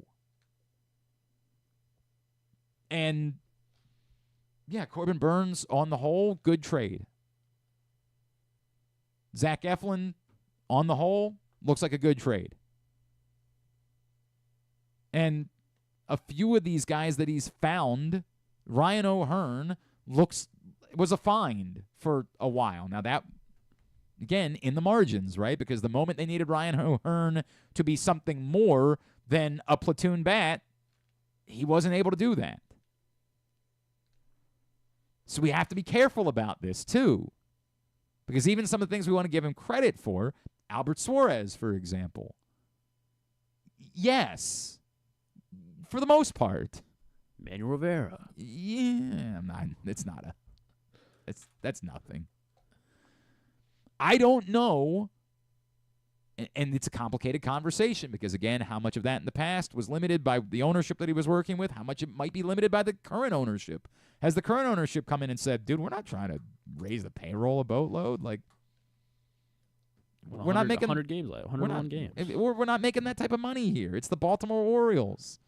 You can't make that type of money to justify it. I don't know the realities of that. But I continue to have questions about Mike Elias's ability to go from good to championship. He hasn't proven that. And the totality of the evidence would say it's very split. It's very 50-50 as to whether or not he as a general manager has the ability to close that gap. But usually in situations like this, when the losing becomes toxic, becomes poisonous, the answer is the manager. The answer is the coach. And this has teetered on toxic. They stayed afloat. They weren't great in July or August, but they stayed afloat. They won enough. We rolled our eyes coming in here every week. Well, the Orioles went 3 up and 3 down. We'll go 3 up and 3 down. But they were going 3 up and 3 down. They were staying in the conversation. It was good enough to get the players back at the end of the year and think that you had a chance. The last couple of weeks, toxic. Can we know it's toxic for sure without being in that clubhouse? Losing is toxic. I mean, losing is toxic. It's not about whether or not everybody. Despite having 15 guys on the IL, they've had significant contributors offensively. Jordan Westberg. If the problem was that the offense went to hell because all of the guys that mattered were the guys that were hurt, to be a different conversation. A lot of the guys that matter are the guys that are here. Yes, the Jordan Westberg thing is stung. And I get it. We would say, hey, Ramon Arias was playing good baseball. But if you're really trying to sell me that the difference in this season was Ramon Arias, can you do then the you got a bigger combination problem. of Mateo, Mountcastle, Arias together you can counts start as you can one start Adley or doing one that. Gunner? But again, the guys that are playing, Adley Rutschman, Colton Cowser, Jackson Holliday, to a lesser extent Kobe Mayo, but he's part of the conversation because you're planning on him being your first baseman next year. Or we've been planning that. That quartet of players being such a dramatic problem, whoever it is, there's a price that's paid for that. If the problem was the Orioles lost all their starting pitching and then the pitching went to hell and they couldn't recover from it, then they were continuing to score runs and the guys that mattered we were feeling good about, then we're not having this conversation. It's much easier for me to say then, dude, the story is they got hurt. They stemmed the tide of all the pitching injuries.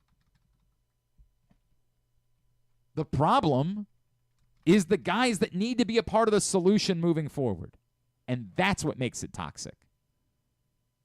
That I can't defend, and maybe the answer is ultimately Colton Cowser simply isn't good enough. That it was a mirage what we saw. That the truth is he shouldn't be an everyday Major League Baseball player. Now that's a bigger problem, right? Because he was a very high draft pick, and you need that. But sometimes that happens. But that's what you got to work with moving forward. This is the core of your baseball team. It's Gunnar Henderson, it's Adley Rutschman, it's Colton Cowser, it's Jackson Holliday. Yes, it's Jordan Westberg, it's Kobe Mayo. That's the core of your baseball team because you have no idea if Anthony Santander is going to be around. You have no idea what the plans are going to be for Ryan Mountcastle and Cedric Mullins. The core of your baseball team is that group. And how many guys in that group are you feeling confident about in this moment? And it's, in fairness, yes, it's Gunnar Henderson, but it's Gunnar Henderson with a quarter of an asterisk. He seems to be. Yeah, but the defense is thing. awful. Awful. It's not he's been a disappointment. It's been we're at the point where we genuinely don't think he can be a shortstop, which presents a completely different set of problems for this team. Just move everybody over one. You'd like to say that, but right? What happens when you go to him and say, dude, we don't think you're a shortstop? And much like Manny Machado did once upon a time, he says, no, I'm a shortstop. Or his agent says, no, he's a shortstop because he's going to get paid like a shortstop. Different problem. Well, Arenado's made money. Not saying that nobody else has made money. But we remember Manny Machado was allergic to the idea of he had to move back to shortstop before he could go to free agency. Had to, which was obviously insane because Manny Machado ultimately, as good as he is, was not a shortstop. That's the toxic part. The toxic part is that's your core of baseball players. Heston Kjerstad is in that conversation too. I would say Heston Kjerstad, I would give an incomplete instead of a failing.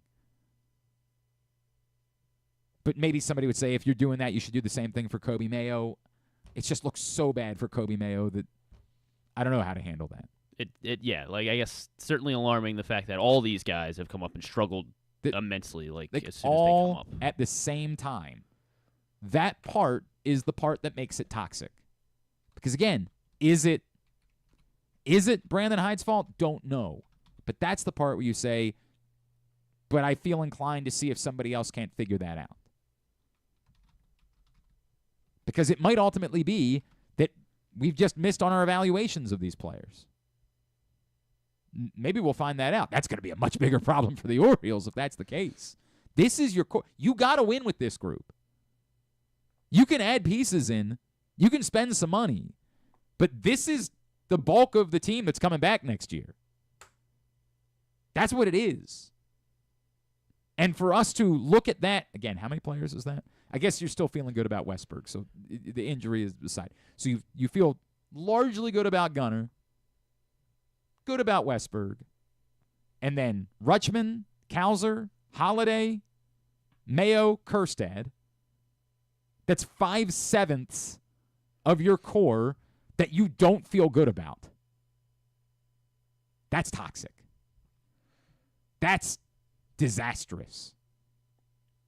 And you could say, hey, you're overreacting. It's not enough of a sample size. Sure. That's a fair pushback, but sure.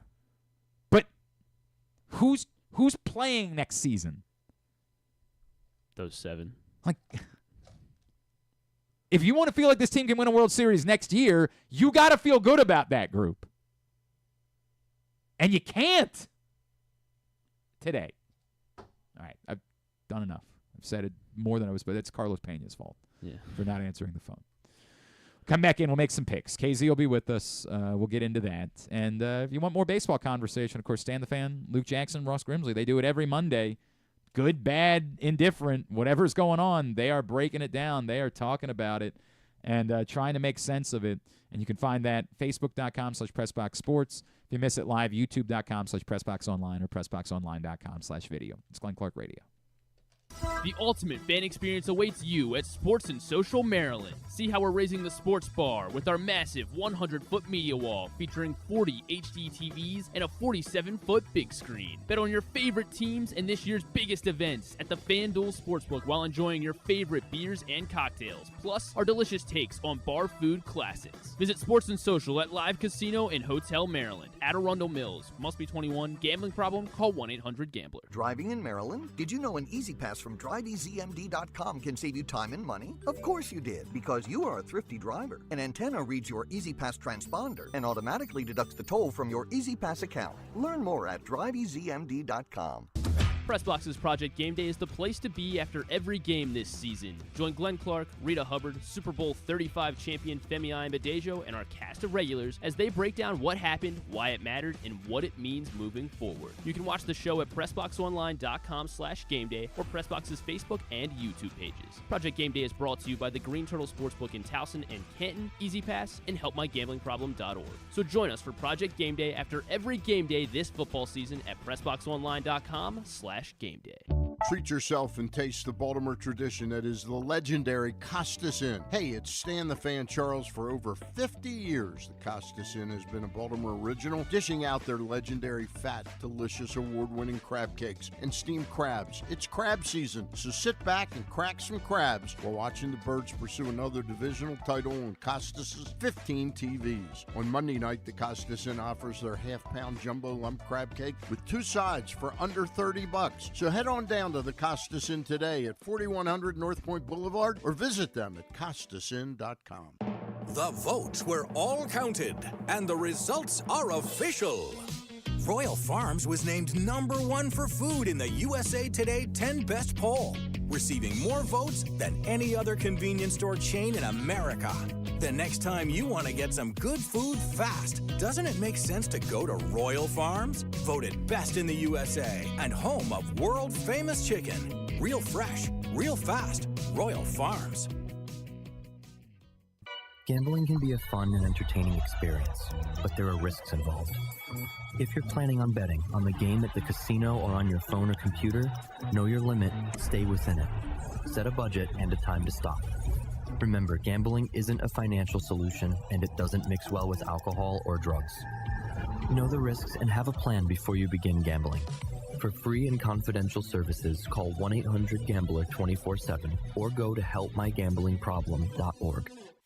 Brace yourselves for an unparalleled in-person betting experience at the Green Turtle Bet Park Sportsbook and Bars in Canton and Towson. Experience the thrill of live betting with Baltimore's only state-of-the-art Vegas viewing TV experience. Choose between our on-site tellers or the convenience of our self-bet kiosks to place your bets. Gather your betting buddies and head over to the Green Turtle Bet Park Sportsbooks today. Green Turtle Bet Park Sportsbooks in Towson and Canton. The ultimate destination for game day excitement, great food, and live in-person betting. Must be 21. Please play responsibly. Gambling problem? Go to mdgamblinghelp.org. Coming back in here with Glenn and the other guy, Garrett, whatever his name is. You know who they are. All right, back in here on GCR as we continue along on a Thursday edition of the program. Hey, one of my favorite events in all of local charitable work is Maritime Magic. It's something that I've had the pleasure and the privilege of going to a number of times over the years to benefit the amazing Living Classrooms Foundation. And Maritime Magic is back in 2024. Join us for the 36th Annual Maritime Magic, the best annual benefit on the Baltimore waterfront, celebrating and supporting the Living Classrooms Foundation.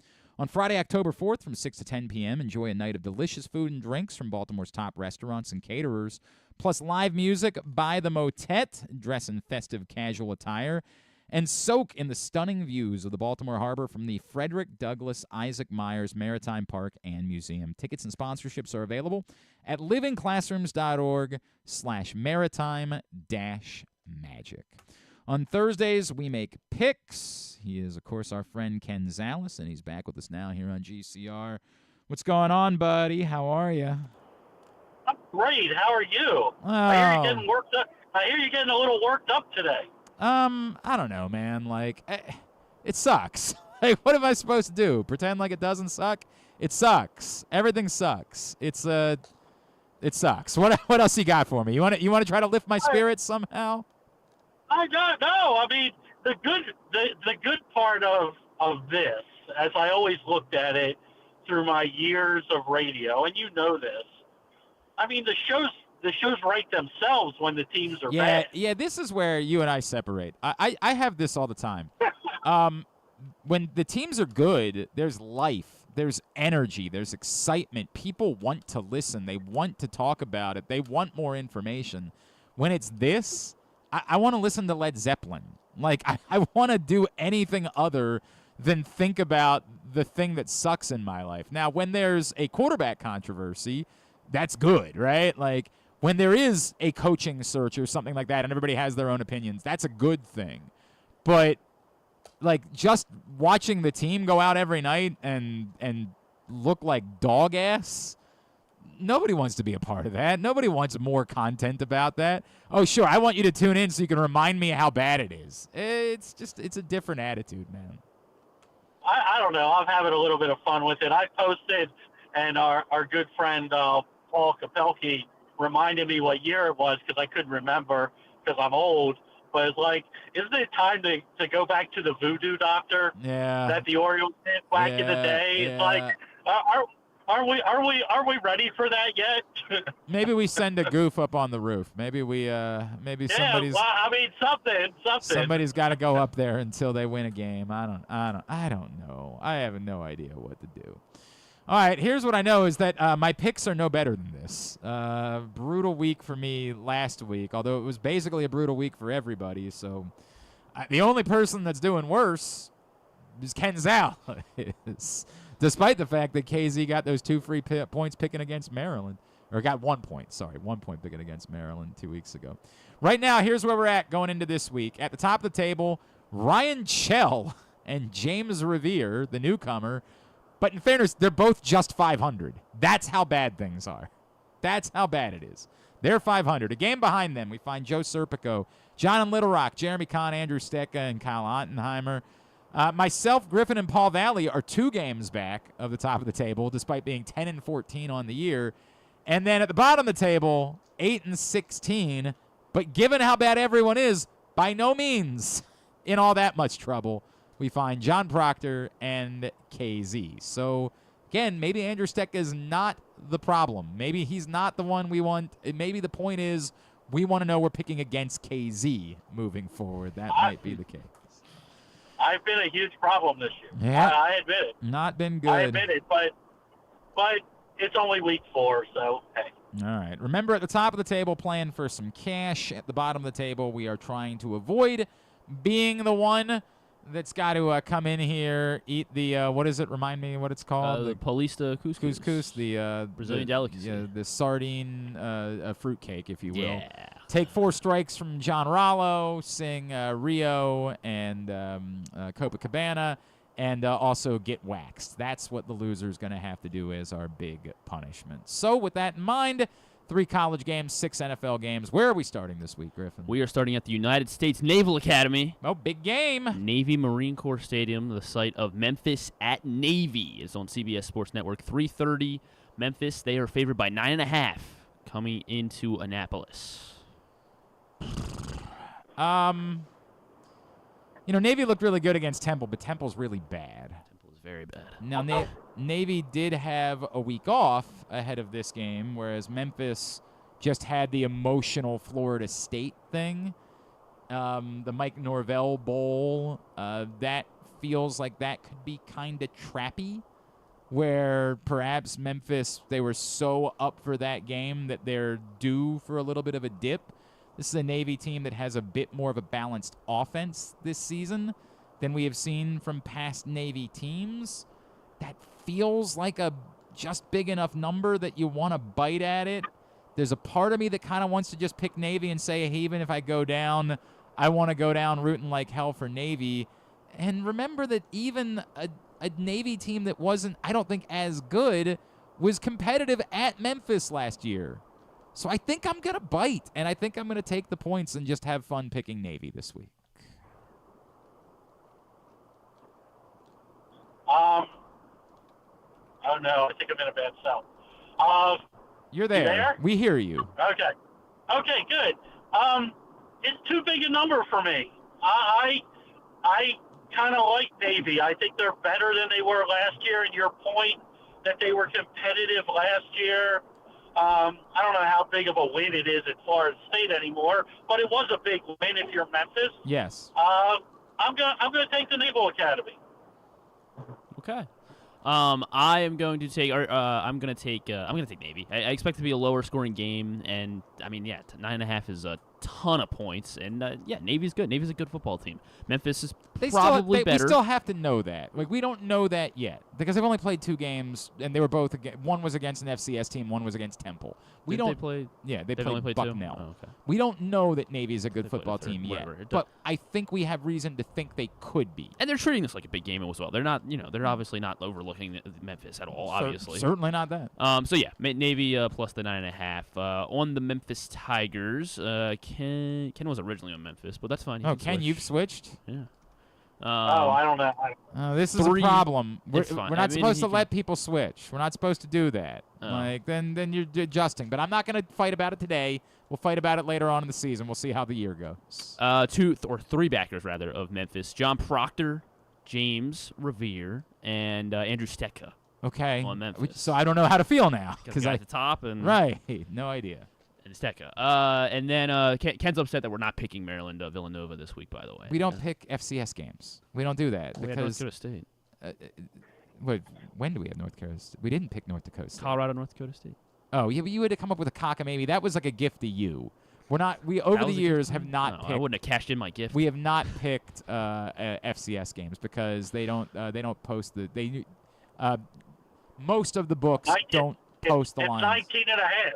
It's 19 and a half. I understand. It wasn't hard to find. I understand it's not up at FanDuel, and that's who we use, and they don't post lines for FCS games until that's the story. All right? So if you want to know the reason we don't pick FC, that's the reason. I'll take the Terps. Great. What's the line? I saw anywhere from 17.5 to 19.5. So, yeah.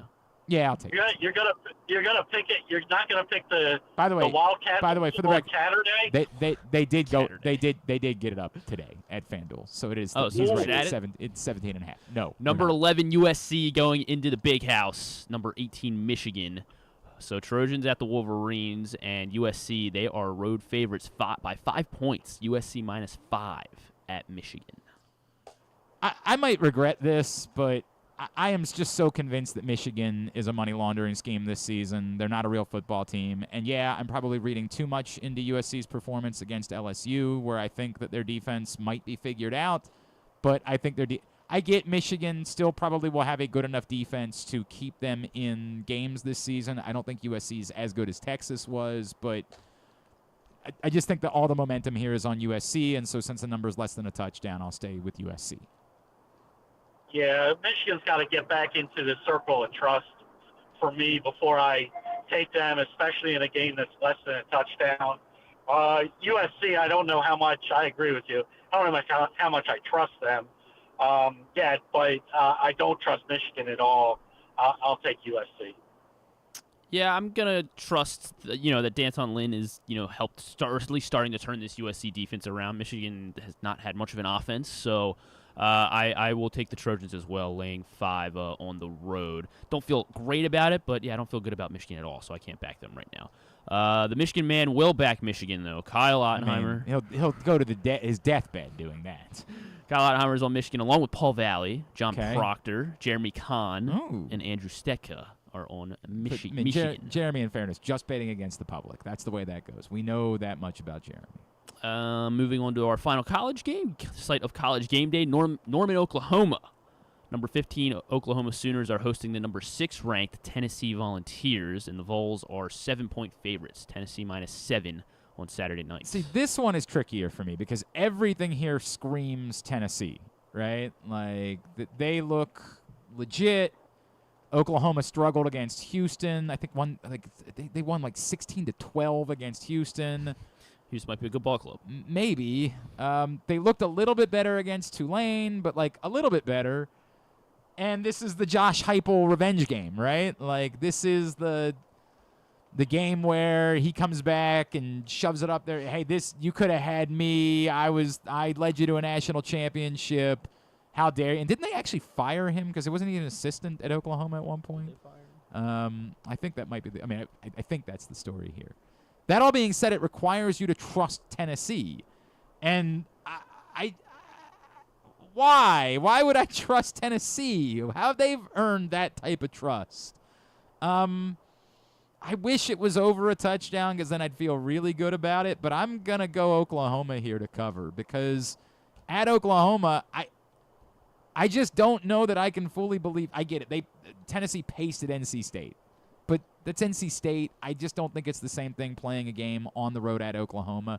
Giving me 7 points to play with, I'm taking Oklahoma. The only way you stop the doubters is to stop the doubters. And Tennessee's good. And they're real good. And they're national championship contending good. And I don't trust Oklahoma right now. I don't like what I've seen from them so far. It's a huge number for two, top 20 teams. But I'm going to take Tennessee. I think this is, we've gotten burned for many, many years in a row trying to trust them. But I think they can finally be trusted this year. Yeah, Oklahoma, just looking at their score, they only beat Temple 51-3. As we mentioned, Temple's terrible. Great point. They should have beat Temple by more. Yeah, should have put up 70. I don't really know anything else about Oklahoma. They played close games. Tennessee has rolled through everyone that they've played. They've obviously only played not one real team. opponent. But they rolled through NC State. I do know Nico Iamaleava is probably the best quarterback in next year's class. So I'll be taking Tennessee. I also saw that they're wearing their all-white uniforms. They call those the Stormtroopers. So I'll take Tennessee. Well, that means nothing. It does. So. Are you switching? No. No? Oh, okay. Good. You are on the Sooners alongside Jeremy, Joe Serpico, John in Little Rock, and Ryan Shell. All right. On the Oklahoma Sooners. Right. So Ken and I have Stecco on our side. Yeah. Well, you got Ken first and Stecca, so I should be upset. not a good moment for you. I'll take Nico all day. All right, Houston, into the NFL. NFL, the Houston Texans at the Minnesota Vikings, 1 o'clock on Sunday. We're not doing tonight's game. The Texans are laying 2 points at Minnesota. I have no idea what to do with this. None. No clue how I should be picking this game. Because it feels reverse locky. It feels like you're getting points on Houston that you shouldn't be getting, because Houston, before the season started, this would have been a 5-point Houston line? Like, they would have been favored by more than 2 points. But yet, Minnesota's looked the part. I'm just going to default to I think Houston's the better team of these two teams, and 2 points isn't enough to scare me. I get it, like the Bears defense did a number on the Texans last week, but they still figured out a way. I am not as convinced everyone else is that Sam Darnold has solved everything and is a guy. That feels like some fool's gold right now. I will just default to Houston in this situation. Houston. Slinging Sammy is throwing the ball, though. I don't know how you do it. I don't know how you do it. But, 2 points is nothing. Who's going to win the game? And I think Houston's the better team that wins the game. I really like, here's the one thing that Sam Darnold figured out real quick. I could just chuck the ball way up in the air and have Justin Jefferson run under it. Some quarterbacks aren't smart enough to do that in this league. So I like what Sam Darnold is doing. They're not asking him to do a whole lot. They have the weapons there. I just think Houston's one of those teams this year that figures out ways to win. Have they been convincing? I don't know, but they've won. So I'm going to take the team I think is going to win, and that's the Houston Texans. The season's been so weird, and when we have 2 undefeated teams, I think the Texans are really, really good. Joe Mixon's status is still up in the air, and I don't know how much that had to do with the Bears being able to look, their defense at least being able to look solid against Houston's offense. I'm going to take some home underdogs. So I'm going to take the Vikings at home, getting 2 points. I am on the Vikings. You both said Texans, correct? Yes. Okay. Just want to make sure not everyone's switching. We just said it, though. So I know. Yeah. I'm on the Vikings. Unfortunately, Andrew Stecca's on my side, along with John in Little Rock, John Proctor. We are the four of us on the Vikings. Everyone else is on the Texans. Okay. On the road, Eagles at Saints. Saints, they are 2-point home favorites against the Eagles. Now this one's tough too, because it feels like a smart bettor will tell you this is the place where you get on the Eagles, right? Like that you think you know so much about these two teams, but what you're realizing is it's still a very small sample size. The Eagles, you thought a couple weeks ago, were the better football team. They're still the better football team. But then you start saying to yourself, but are they, right? Like, are they definitely the better football team, particularly without A.J. Brown? I don't know how good the Saints are. But the defense is legitimate. The offensive line's legitimate. God, I'll regret this. Saints. What's the line? Saints -2. Oh, that's easy. Until the Saints have one possession this year where they don't score, I think you got to keep on riding them. It's going to happen, by the way. They're going to do that at some point. At some point, but coming into this game, that point hasn't happened. And I know that they played a JV team in week 1, but they played what we think is a legitimate defense in week 2. We're about to find out, but if Derek Carr doesn't make mistakes and he's not making mistakes, we knew the defense was going to be good. This is a different offensive coordinator who's using motion. They're not relying as much on the freak show that is Taysom Hill. They have a deep threat. They have a guy in Kamara who, everybody talks about CMC, but he's the original CMC. He's a problem. I'm going to take the Saints. Yeah, I'm also going to take the Saints. I will take the future head coach of the Carolina Panthers, Clint Kubiak, and the Saints offense. Until he's going to have a lot of options if this continues. I don't know that he's going to default to the Panthers. Well, just because I know that they will definitely need a head coach. We know that. There will be other teams that will need head coaches, and if this continues, he's going to be at the top of the list. Not even Joe Serpico on the Eagles. Wow. However, Andrew Stetka will be taking Philly, along with John in Little Rock, James Revere on Philly as well, and Ryan Shell on the Eagles. Very good. Chargers at Pittsburgh. Also at 1 o'clock, and the Steelers are 1.5-point favorites. Yeah, compelling game. Two undefeated teams. Chargers apparently stayed on the East Coast, did not go back to Los Angeles with the back-to-back. They played in Charlotte last week, and apparently they just stuck around in Charlotte for the week heading into this game, which is something I like. I like when teams do that and try to mitigate that, and that makes me like the Chargers a little bit more. Chargers are having no trouble running the ball in a Greg Roman offense. Who would have thought? I don't like the Steelers. I don't. And I know everybody's going to say, well, they're just going to keep Steelering it up. Like, yeah, I just don't like the Steelers. Chargers getting points. Give me the Chargers. Yeah, can't do it. Stop taking that bias away. The Steeler defense is legit. They stop the run. They know that they're going to get a high percentage of run with the Chargers. You have Herbert with a bulky ankle, so you lack the mobility, and you got some guy named Watt coming after you. It's not enough for me with the 1.5. I'm going to take the Steelers. Yeah, I'm with you, Ken. The Steelers just win games, it feels like, and I think their defense is very legit. They're familiar with the Greg Roman offense. I'm going to take the Steelers at home as well, and probably another ugly game, 19-13 Steelers over the Chargers. Everyone else pretty much on the Chargers. Jeremy Conn, the only other Pittsburgh backer, joining Ken and I. So with the three of us by ourselves. Into the 4 p.m. window, Detroit. The Detroit Lions going off a loss against the Bucs. They are going to Arizona, who had a huge win over the Rams. Detroit Lions at the Arizona Cardinals, and the Lions are 3-point favorites. Yeah, I have no idea. No clue what to do with this game. Again, you go back to, in your heart, which team do you think is better? I think Detroit's better, right? But, what you saw from the Cardinals last week was as good as anyone could possibly look.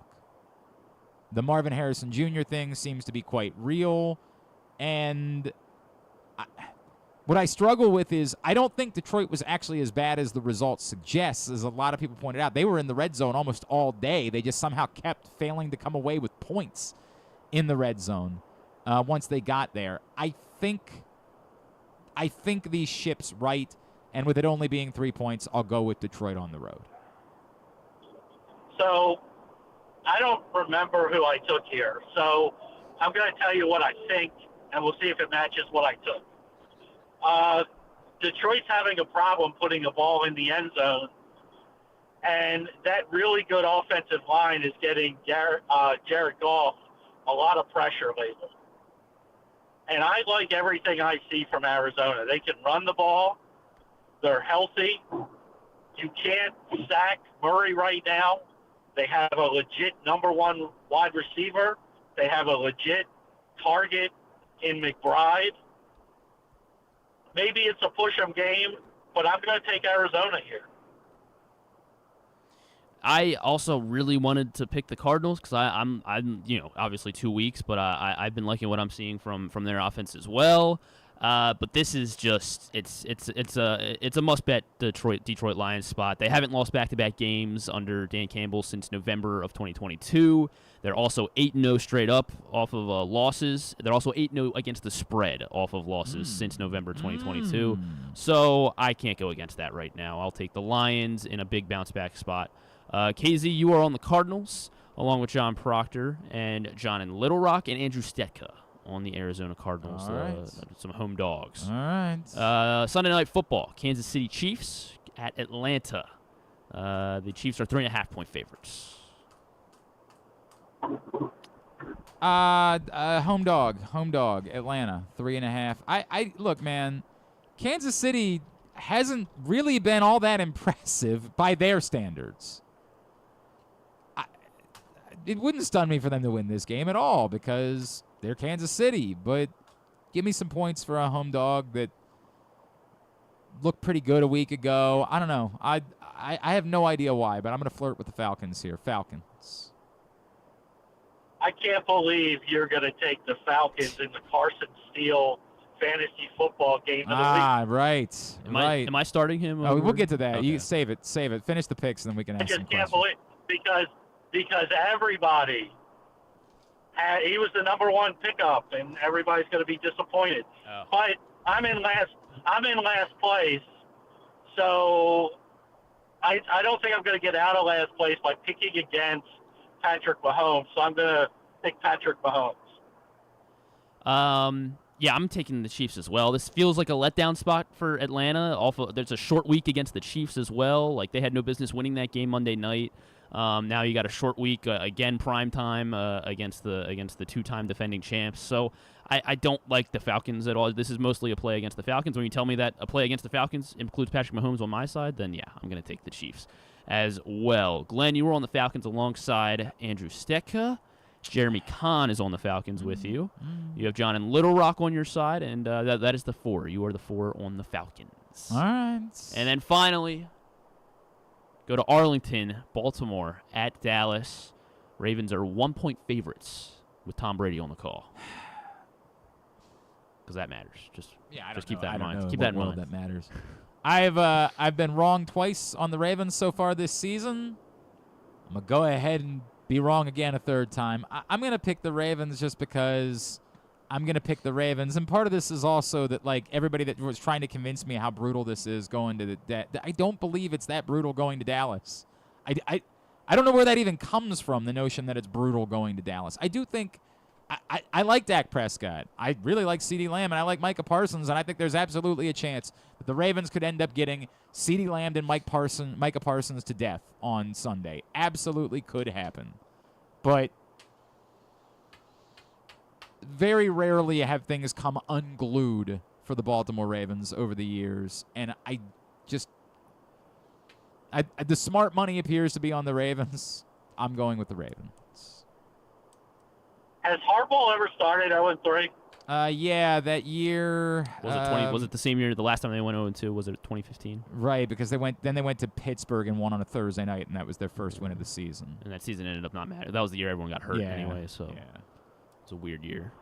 Yeah. Look, I don't know. Kubiak's going to be a head coach next year.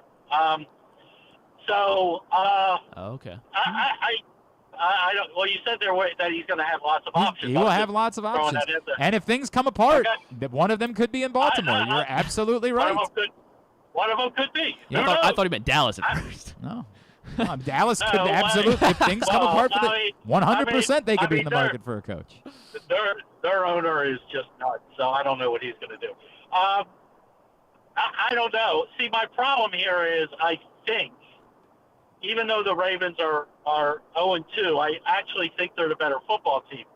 My problem is that we're going into Dallas with seemingly the same problem that they sort of faced, last week, whereas you had to stop 2 players, one on defense and one on offense, and you didn't game plan for either one. I understand. So it's really tough for me to think that all of a sudden their philosophy is going to totally change in a week. Because it has to, because otherwise your point is very well taken that they're going to get Parsons and Lamb to death. But I'm going to go with pedigree and history and say they don't go 0-3 and they figure out a way. So I'm going to take the Ravens against every judgment that I have. I mean, Ken is very close to swaying me, and but same thing. Like the Ravens have to bounce back here. They can't go 0-3. They just cannot go 0-3, and that's really all. That's really all the analysis that I can provide here. There's also they could win by half a point, and then we'd miss out. That'd be tough. Tie would be something else here, wouldn't it? So I'm gonna take the Ravens. Like everything lines up for them to be better. The Cowboys are very weak where the Ravens should be strong, hopefully running the football this time. But yeah, it's why. Hopefully they learn their lesson about having one guy on offense and one guy on defense that wreck you, and don't allow that to happen again. Hopefully. So I will take the Ravens. We have one backer of the Dallas That's Cowboys. it? So we got it. Go ahead. You want to howl for Andrew Stecca? Yes. Ow! Andrew Stecca, the lone wolf. I'm surprised it's a lone wolf. I'm surprised by that. But I'm not A surprised. lot of homers. Yeah, there's some of that. I also just think that it requires you to have faith in the Cowboys, too, and that's a difficult thing to do as well. All right, now answer all of our questions, Ken, before we let you go, because I've got a bunch of them. You're down on Carson Steele in general, you're telling me. Okay, I'm not down on him this week. Let me make that point. But in leagues that don't have a fat budget, you're gonna pick him up, no problem. Leagues that have a fat budget, he was totally out of control. Well, I think I got him for like $5 in one league. I got him for 20% of my fab. I have Pacheco as well. So see that's crazy to me because I think you're getting one. You're getting one because after this week, and by the way, he's touchdown dependent. Just to let everybody know, he's not going to be on the field in third down, and everybody forgets that.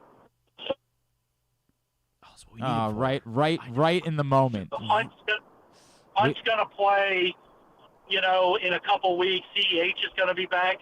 So long term, he's a terrible guy to spend 20% of your fab on. Who else am I going to spend on? If you picked him up, you better play him because otherwise, why'd you pick him up? Because this is the week. If Kenneth There's Walker, no other. He's not going to play. If Kenneth Walker, so should I play Charbs over Carson Steele? Who? Charbonnet. Yeah. Play Charbonnet over Steele? If Kenneth Walker doesn't play? All right. Yes. All right, so with that in mind, if Kenneth Walker doesn't play, of this group, Eckler, Carson Steele, Samaje Perine, Dante Foreman. 4. You got to play 2 of them. Oh, for God's sake. Hey, brother, A.J. Brown, Cooper Kupp, Kenneth Walker. No, trust me. Yeah. Trust me. All my guys. In one of my leagues, I basically asked the league to change the IR rule and add 5 more spots. Yeah. Because it's ridiculous. I could play Keon Coleman in one of those. I mean, by the way, I'm already playing Tyler Johnson in that league. That's how bad it is. Yeah. No. There are going to be people in fantasy football starting this week that have no business starting. I'm going to tell you to start the chief running backs. Both of them? Well, Eckler's not getting any run on the ground at all. It's all Brian Robinson. Foreman started out well, but then wasn't the closer, and Ford had the better game last week. I think I'm going to start I would probably start both of them. Would you pick up Cortland Sutton and start him over one of them? No. I dropped Gordon Sutton in a week. Doug, that's the reason why he's available. Yes. This isn't a league with you. I could start. That's a terrible situation. Yeah, I could pick up Gabe Davis and start him over one of them. That's not awful. That's the answer I get. It's not awful. That's not. Well, it's not awful. The problem is, is it a PPR league or half PPR? It's a PPR. I'm going to tell you to start Perine and Davis. Okay, because Steele is he's a 2-down back, and he's got to get a touchdown to be successful. Okay, so who am I dropping in order to get Davis? Am I dropping Foreman, Corum? I guess I could drop Blake Corum, right? At this point, I could drop Keon Coleman. You could drop Coleman. What? Okay. You could drop Coleman to me. You'd rather drop Coleman than Corum? Yeah, because Corum's one of those guys you're going to want in a couple weeks. I want to see if the Rams revert to a run heavier program without all their wide receivers. So I'm hesitant to drop Corum this week. So all right, well, so I was going to ask you about because you're not I mean, you're not starting Coleman this week. He just came off a 0. I agree, but like there's the part of me that wonders if that gets figured out at some point this season too. Like that's my issue there. Yeah, but you have bigger. I've got a lot of problems. You have bigger fish to fry than if he becomes something in 3 weeks. Are you starting Pirine over either Terry McLaurin or Quentin Johnston? I'm not there yet. Okay. I'm pretty close to that with McLaurin at this point. Like, he's a tough one. He's a tough one. What's the deal with Evan Ingram this week? Is he playing? They just said something. No, he's not playing. I don't care what the coach says. He's not playing. You gotta be kidding me!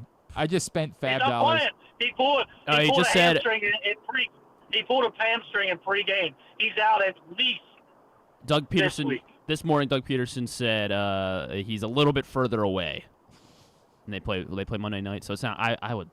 He's not playing. He's not playing. He's not playing. I'm starting. So hang on. I'm starting Goff over Stafford, correct?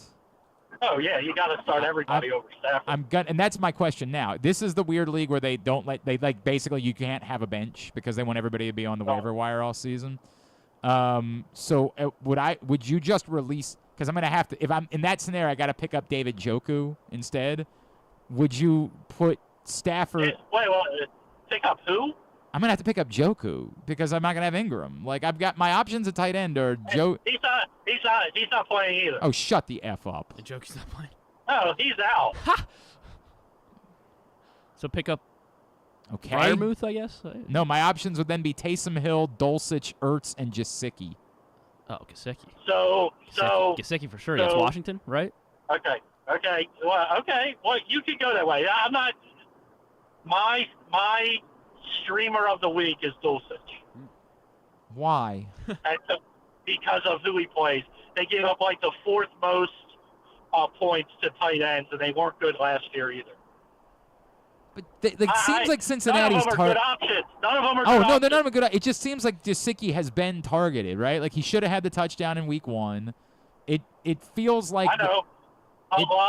Okay. The thing is, if you can wait to pick him up, a lot will have to do with does Higgins play. If Higgins plays, I don't want Gesicki. Okay, that's fair. All right. Okay. All right. I'll try to wait. But are you? Would you? I guess my question would be for whoever I pick up to play tight end. Would I be better off just releasing Ingram again, or at this point just release Stafford because I'm not going to even want him at this point when Goff is on bye? Yeah, no, just release Stafford. If who are the quarterbacks that are available on the waiver wire now? This is the problem. It's also a 14-team league, so. Okay, but who's on the waiver wire right now? Right now, Will Levis, Daniel Jones, Gardner Minshew, Justin Herbert. Do you know that there's one quarterback in the league that has thrown for over 250 yards in each of his first 2 starts? Is it Gardner Minshew? And it is. Yeah. I mean, here's the reality, and I know the fantasy world doesn't want to hear this, and it may just be a 2-week phenomena, but passing touchdowns and passing yards are historically down right now, and it's been a running back league for 2 weeks. So I say that to say if that continues, it doesn't matter who your quarterback is because they all suck. So Minshew, if Minshew is on your wire right now, that tells me that you can drop Stafford and you'll be able to pick somebody up for 1 week. When I need a quarterback. All right. In a league where I'm going to have to pick up a defense this week, but I already have too many injured. So again, my bench is littered with injured players. Chubb, Nakua. Should I just release Tua outright, or release DeAndre Hopkins? I'm probably releasing Tua. He's not going to get clearance anytime soon. You know, the IR thing is 4 weeks. Sadly, I have some experience, personally with this type of concussion, and he's not coming back anytime soon. They're gonna keep this going for 8 weeks. He's not coming soon. I can release him.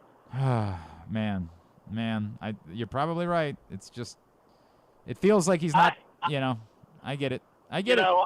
It's just that, and Glenn, this is just from going through this with my son in a neurological situation. I get it. They're not, well, I know what you're saying. I also know this is the NFL where they might, be inclined to just say, the hell with it, let him play anyway. This is. You know what? The NFL doesn't like to be sued. So I get.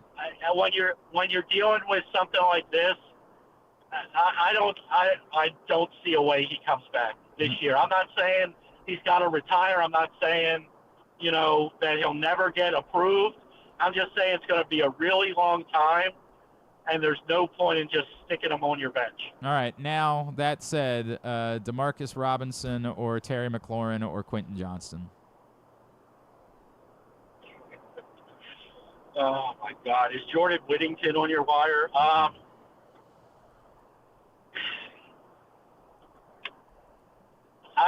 I guess he is, for what it's worth.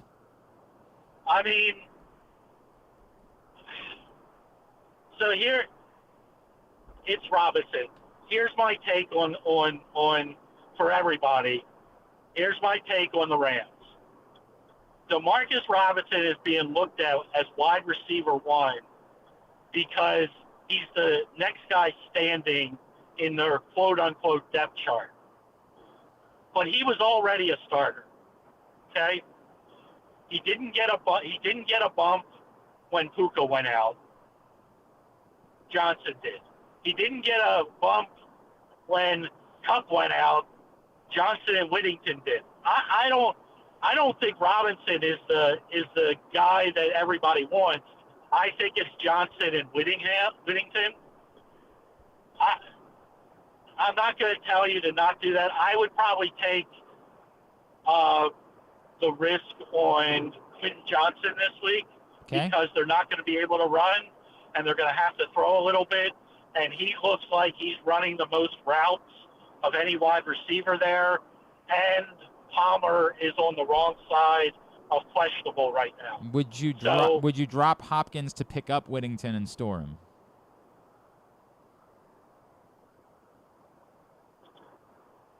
I can do that. I love Hopkins, but I don't like that situation.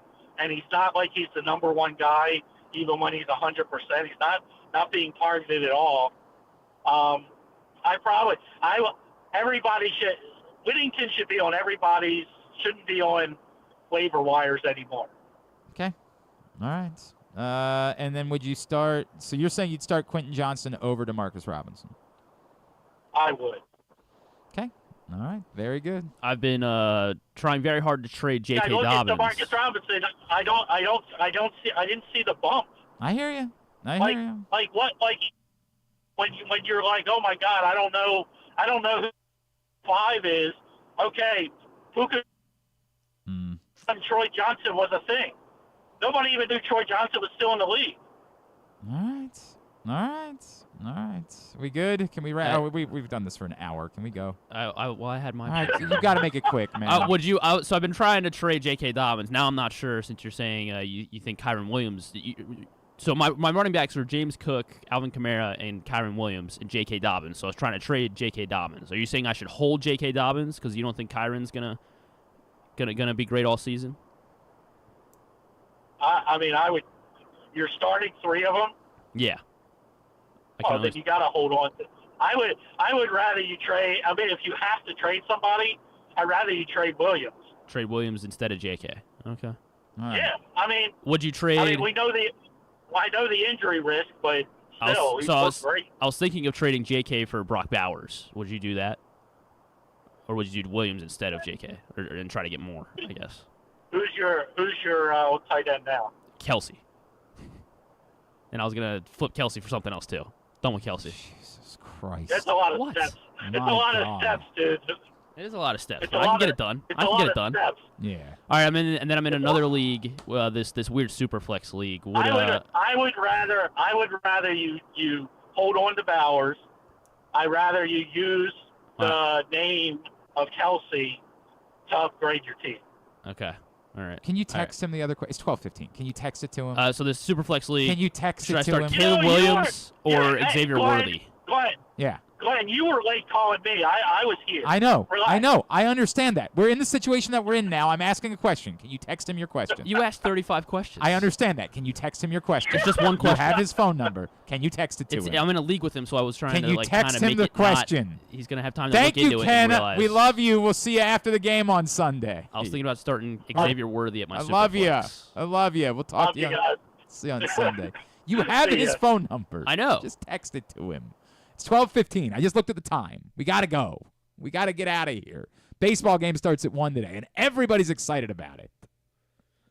Everybody's fired up about the baseball game in town. Ooh, should we turn on the Ties game? That Why? one just started. Oh, no. Westberg and Arias are in the lineup. There's that. There is that. All right, we come back in. We will wind things down. Tell everybody about what's going on at Live Casino and Hotel Maryland.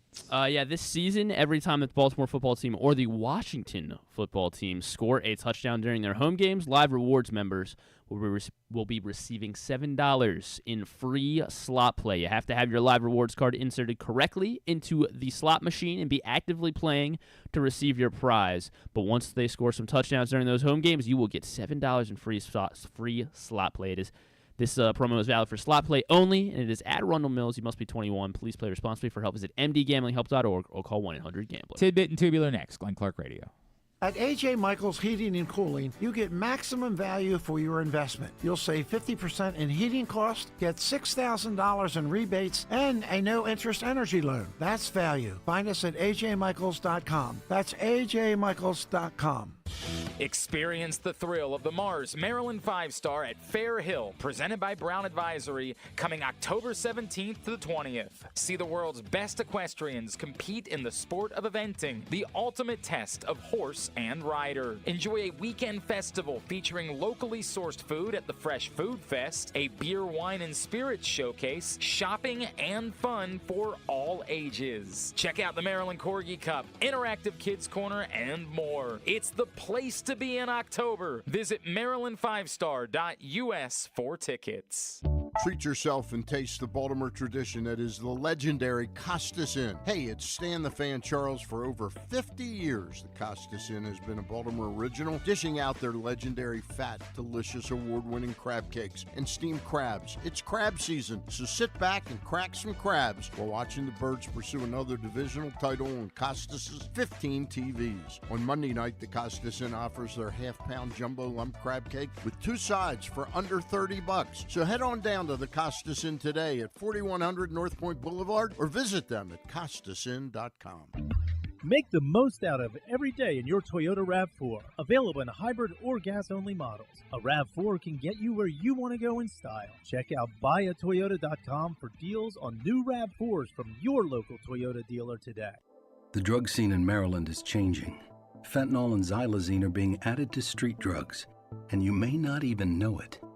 Xylazine is not even intended for humans, and fentanyl is an opioid 50 times stronger than heroin and contributed to over 80% of overdose deaths in our state.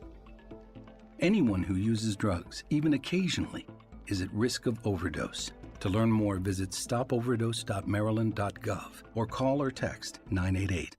The votes were all counted, and the results are official. Royal Farms was named #1 for food in the USA Today 10 Best poll, receiving more votes than any other convenience store chain in America. The next time you want to get some good food fast, doesn't it make sense to go to Royal Farms? Voted best in the USA and home of world-famous chicken. Real fresh, real fast, Royal Farms. The latest edition of Pressbox is available now. On the cover, Bo Smolka profiles Ravens star safety Kyle Hamilton, detailing his path from growing up the son of a basketball player to choosing football, being overlooked in the draft, and turning into a defensive unicorn as a playmaking Swiss Army knife in the NFL. Also inside, meet college football players from all of the area's D1 programs and some of the area's college soccer standouts as well. Pressbox is available for free at over 500 locations throughout the region, including 60 Royal Farm stores. Or you can read the entire issue at PressBoxOnline.com, where you can also find great betting advice and the best daily coverage of the Orioles, Ravens, and Terps. One of the things that's definitely wrong with this country is that this dude still has a job somehow, some way. Glenn Clark. All right, winding down for a Thursday edition of the program. Let's go ahead and get a tidbit so we can move this thing along. Have you ever thought of taking a cruise to these wonderful destinations with sunny skies and beautiful beaches? Well, wait no longer. We're ready for you to cruise from the Cruise Maryland Terminal. Have a little phrase that you can go from baggage to margarita in about 15 minutes. Choose fun with an array of destinations, onboard activities, entertainment, and world-class cuisine. Contact your travel agent and book your cruise today. Let your adventure begin. What you got? Did you see how the Mariners-Yankees game ended yesterday? I did not. The Mariners had they had first and third. So the Yankees scored their ghost runner in the top of the 10th. They had first and third, down 3-2 in the. Sorry, no, they were down 2-1. They were down 2-1 in the bottom of the 10th with nobody out, and Arozarena was at the plate. Julio was on third. And Arozarena swung. I guess I should just play the video. He swung and missed on a 2-2 pitch, so he struck out. And as he swung, I won't be able to play the video. He threw the bat, and the bat went down the third base line. So Julio jumped out of the way. I'm not sure what he was thinking, and then he just started walking. He just walked away like it was a foul ball. Almost like it was a dead pitch, dead ball. He reacted as if it was a foul ball and just jumped out of the way, and then casually started walking away from the bag, and then realized, or the Yankees quickly realized, oh, he's 20 feet off the bag, and they threw down and got him out. So I mean, that's bizarre. I'm watching it right now. You're watching it. This is. It was embarrassing. They went from first and third with nobody out and now they have 2 outs. The tying runs on first, no longer third. It was very bad. OptaStats had this. They are the only team in at least the last 50 years to have the tying run on third with nobody out in the ninth or later, and lose the game in the space of 2 batters without putting a ball in play. That's insane. Or trying to steal. This is utterly insane. It was very bad. It was very. I mean, I don't know. I don't know how that happens. I don't know how it happens. Bizarre. Let's see. I talked. Imagine if the division was still in play and that game mattered. How pissed off you would have been watching that. I mean, they're still the division. I mean, they're still in it, but over. that kind of sealed it. And the night before, I mean, they got I think they got 10 runs. Judge and Soto became the 6th pair of teammates since 2015, with 40 home runs each. 6 pair of teammates since 2014? 15, yeah. Wow. All right. Jeesh. How about we start with, was one of them Shohei Ohtani? Shohei, no, he was not. Was never in one involved. of these combos. Not involved. Okay. Was Bryce Harper in one of these combos? Bryce Harper not involved. This is surprising. I thought Harper hit 40. Is he? I think he's hit 40 home runs. Okay. Was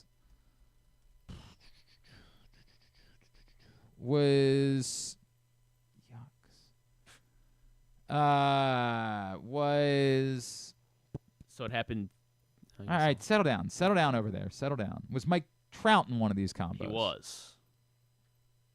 Who was he involved Trout with? And I don't think it was Rendon. Harper's hit 40 home runs once. Wow. 2015. But Trout and Pujols? Trout and Albert Pujols both hit 40 in 2015. What a disaster, the Angels. Man, it's just so sad, man. I mean, they have to be one of the most disappointing franchises in all of sports, right? I don't even know how to talk about it. At least for that decade or that period of from 2012 to 2022. God, man. All right, was there a Braves combo in there? There was a Braves trio. Yeah. Yeah. So, Acuna?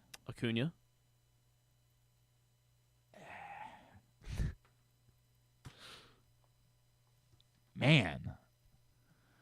I'll say Duval. Not Duval. How about then?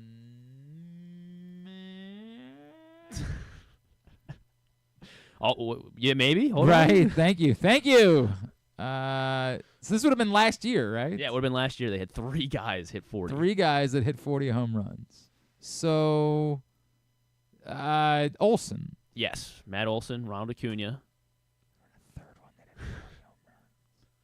Oh, Ozuna did. From the Braves, Ozuna yeah. did. Yeah, Marcelo Ozuna, Matt Olson, Ronald Acuna. Yikes. Yes. All right. So we have got 3 more. We have 3 more duos. Jesus Christ! I just said I wanted to get out of here. Yeah. Well. All right. So go team by team. Was there? I had a second one ready. Was there a Dodgers duo? No. A Padres duo? Nope. A Giants duo? Nope. Athletics. So Diamondbacks, Mariners, Rangers, Astros, Rockies. Oh, Rockies. Charlie Blackmon hit 40 home runs. No, he did not. In the last decade. Arenado? Yes, Nolan Arenado involved. Sure. So this would have been before. This had to be before 2019. What year was Arenado's last year? Maybe 18 was the last year. So, Okay. it was before 2018. Before 2018. Arenado and I don't know that I'm coming up. You were right with the left-handed hitting outfielder. A left-handed hitting outfielder. All right, tell me. He is Carlos Gonzalez. Cargo. Oh, we could have been here for a while. Cargo, man. Cargo. I'm not sure that I knew definitively that Arenado and Carlos Gonzalez were definitely teammates. I guess I knew that, but yeah, it's a blank spot. All right. And then okay, now so you're keep going. Twins? No. Tigers? Nope. Brewers? Nope. Cubs? White Sox? Cardinals? Royals? Guardians? Reds? Rays? Marlins? Nationals? Orioles? Phillies? Pirates? Yankees? The last time you guessed. Mets? Red Sox? Blue Jays? Both. There's 2 separate duos. Batista still? Does yes, that still? Batista. And Encarnacion? Not Encarnacion. Oh, come on. Batista and... Because he wouldn't have lined up with Vlad. That had to have been the 30th team that you guessed. Yeah, I think it was. Batista and...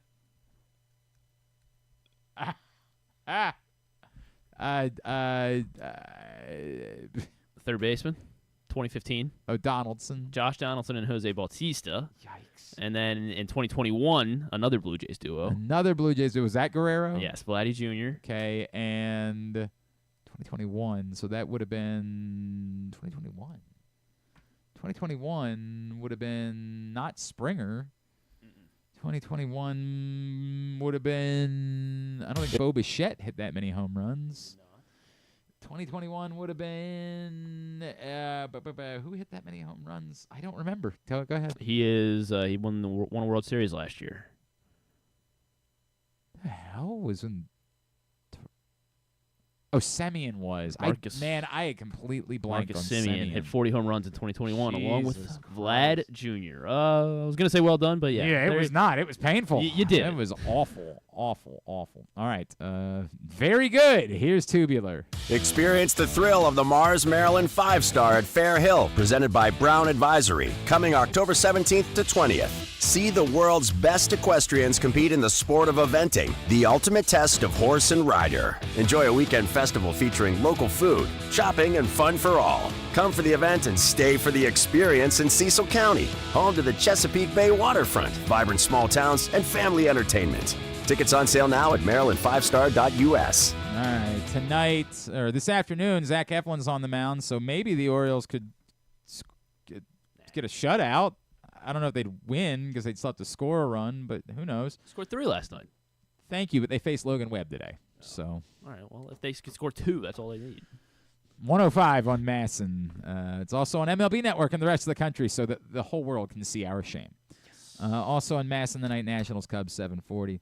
NFL Week 3 kicks off. Patriots-Jets, 8:15 on Prime Video. Also where you'll find the Indiana Fever and Washington Mystics tonight. Yeah, I'll go under. Why not? Yeah, it seems like it's a primetime. Yeah. All right, yeah, primetime under.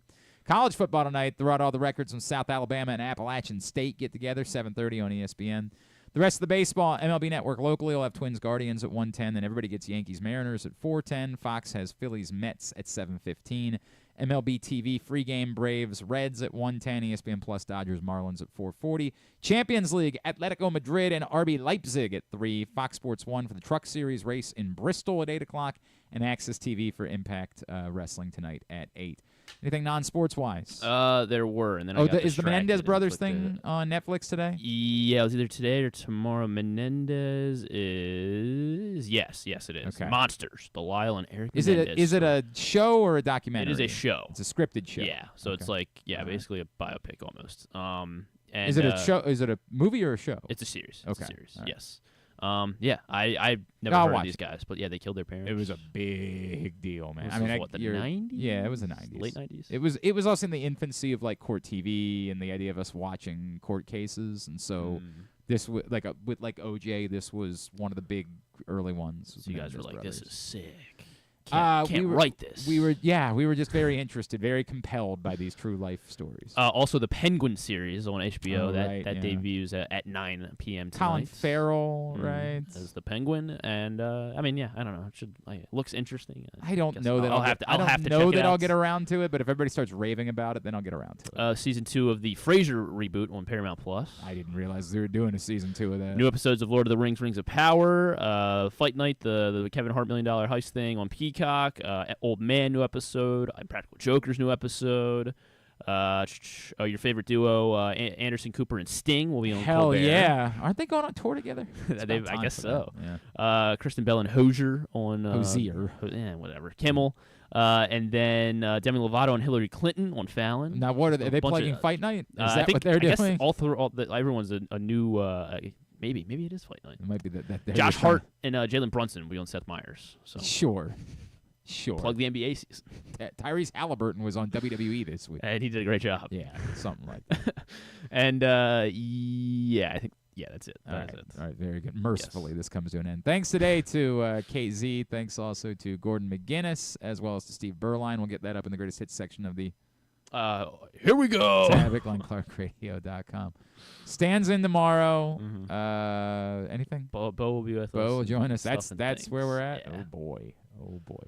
Thanks everybody at PressBox, all of our great sponsors and partners, including the Maryland 5-Star Live Casino and Hotel, Cruise Maryland, Ocean City, Easy Pass, Maritime Magic, Royal Farms, Green Turtle Bet Park Sportsbooks in Towson and Canton, HelpMyGamblingProblem.org, Costa Sin, MSAA, AJ Michaels, the Baltimore Orioles, your local Toyota dealer, buyatoyota.com. Thanks to Griffin at Griffin_Bass. Follow us Twitter, Instagram, and TikTok at Glenn Clark Radio.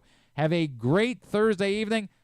Do we even keep saying Go Birds, or at some point do we say that we're part of the problem and stop rooting for it? I don't know. Duke sucks.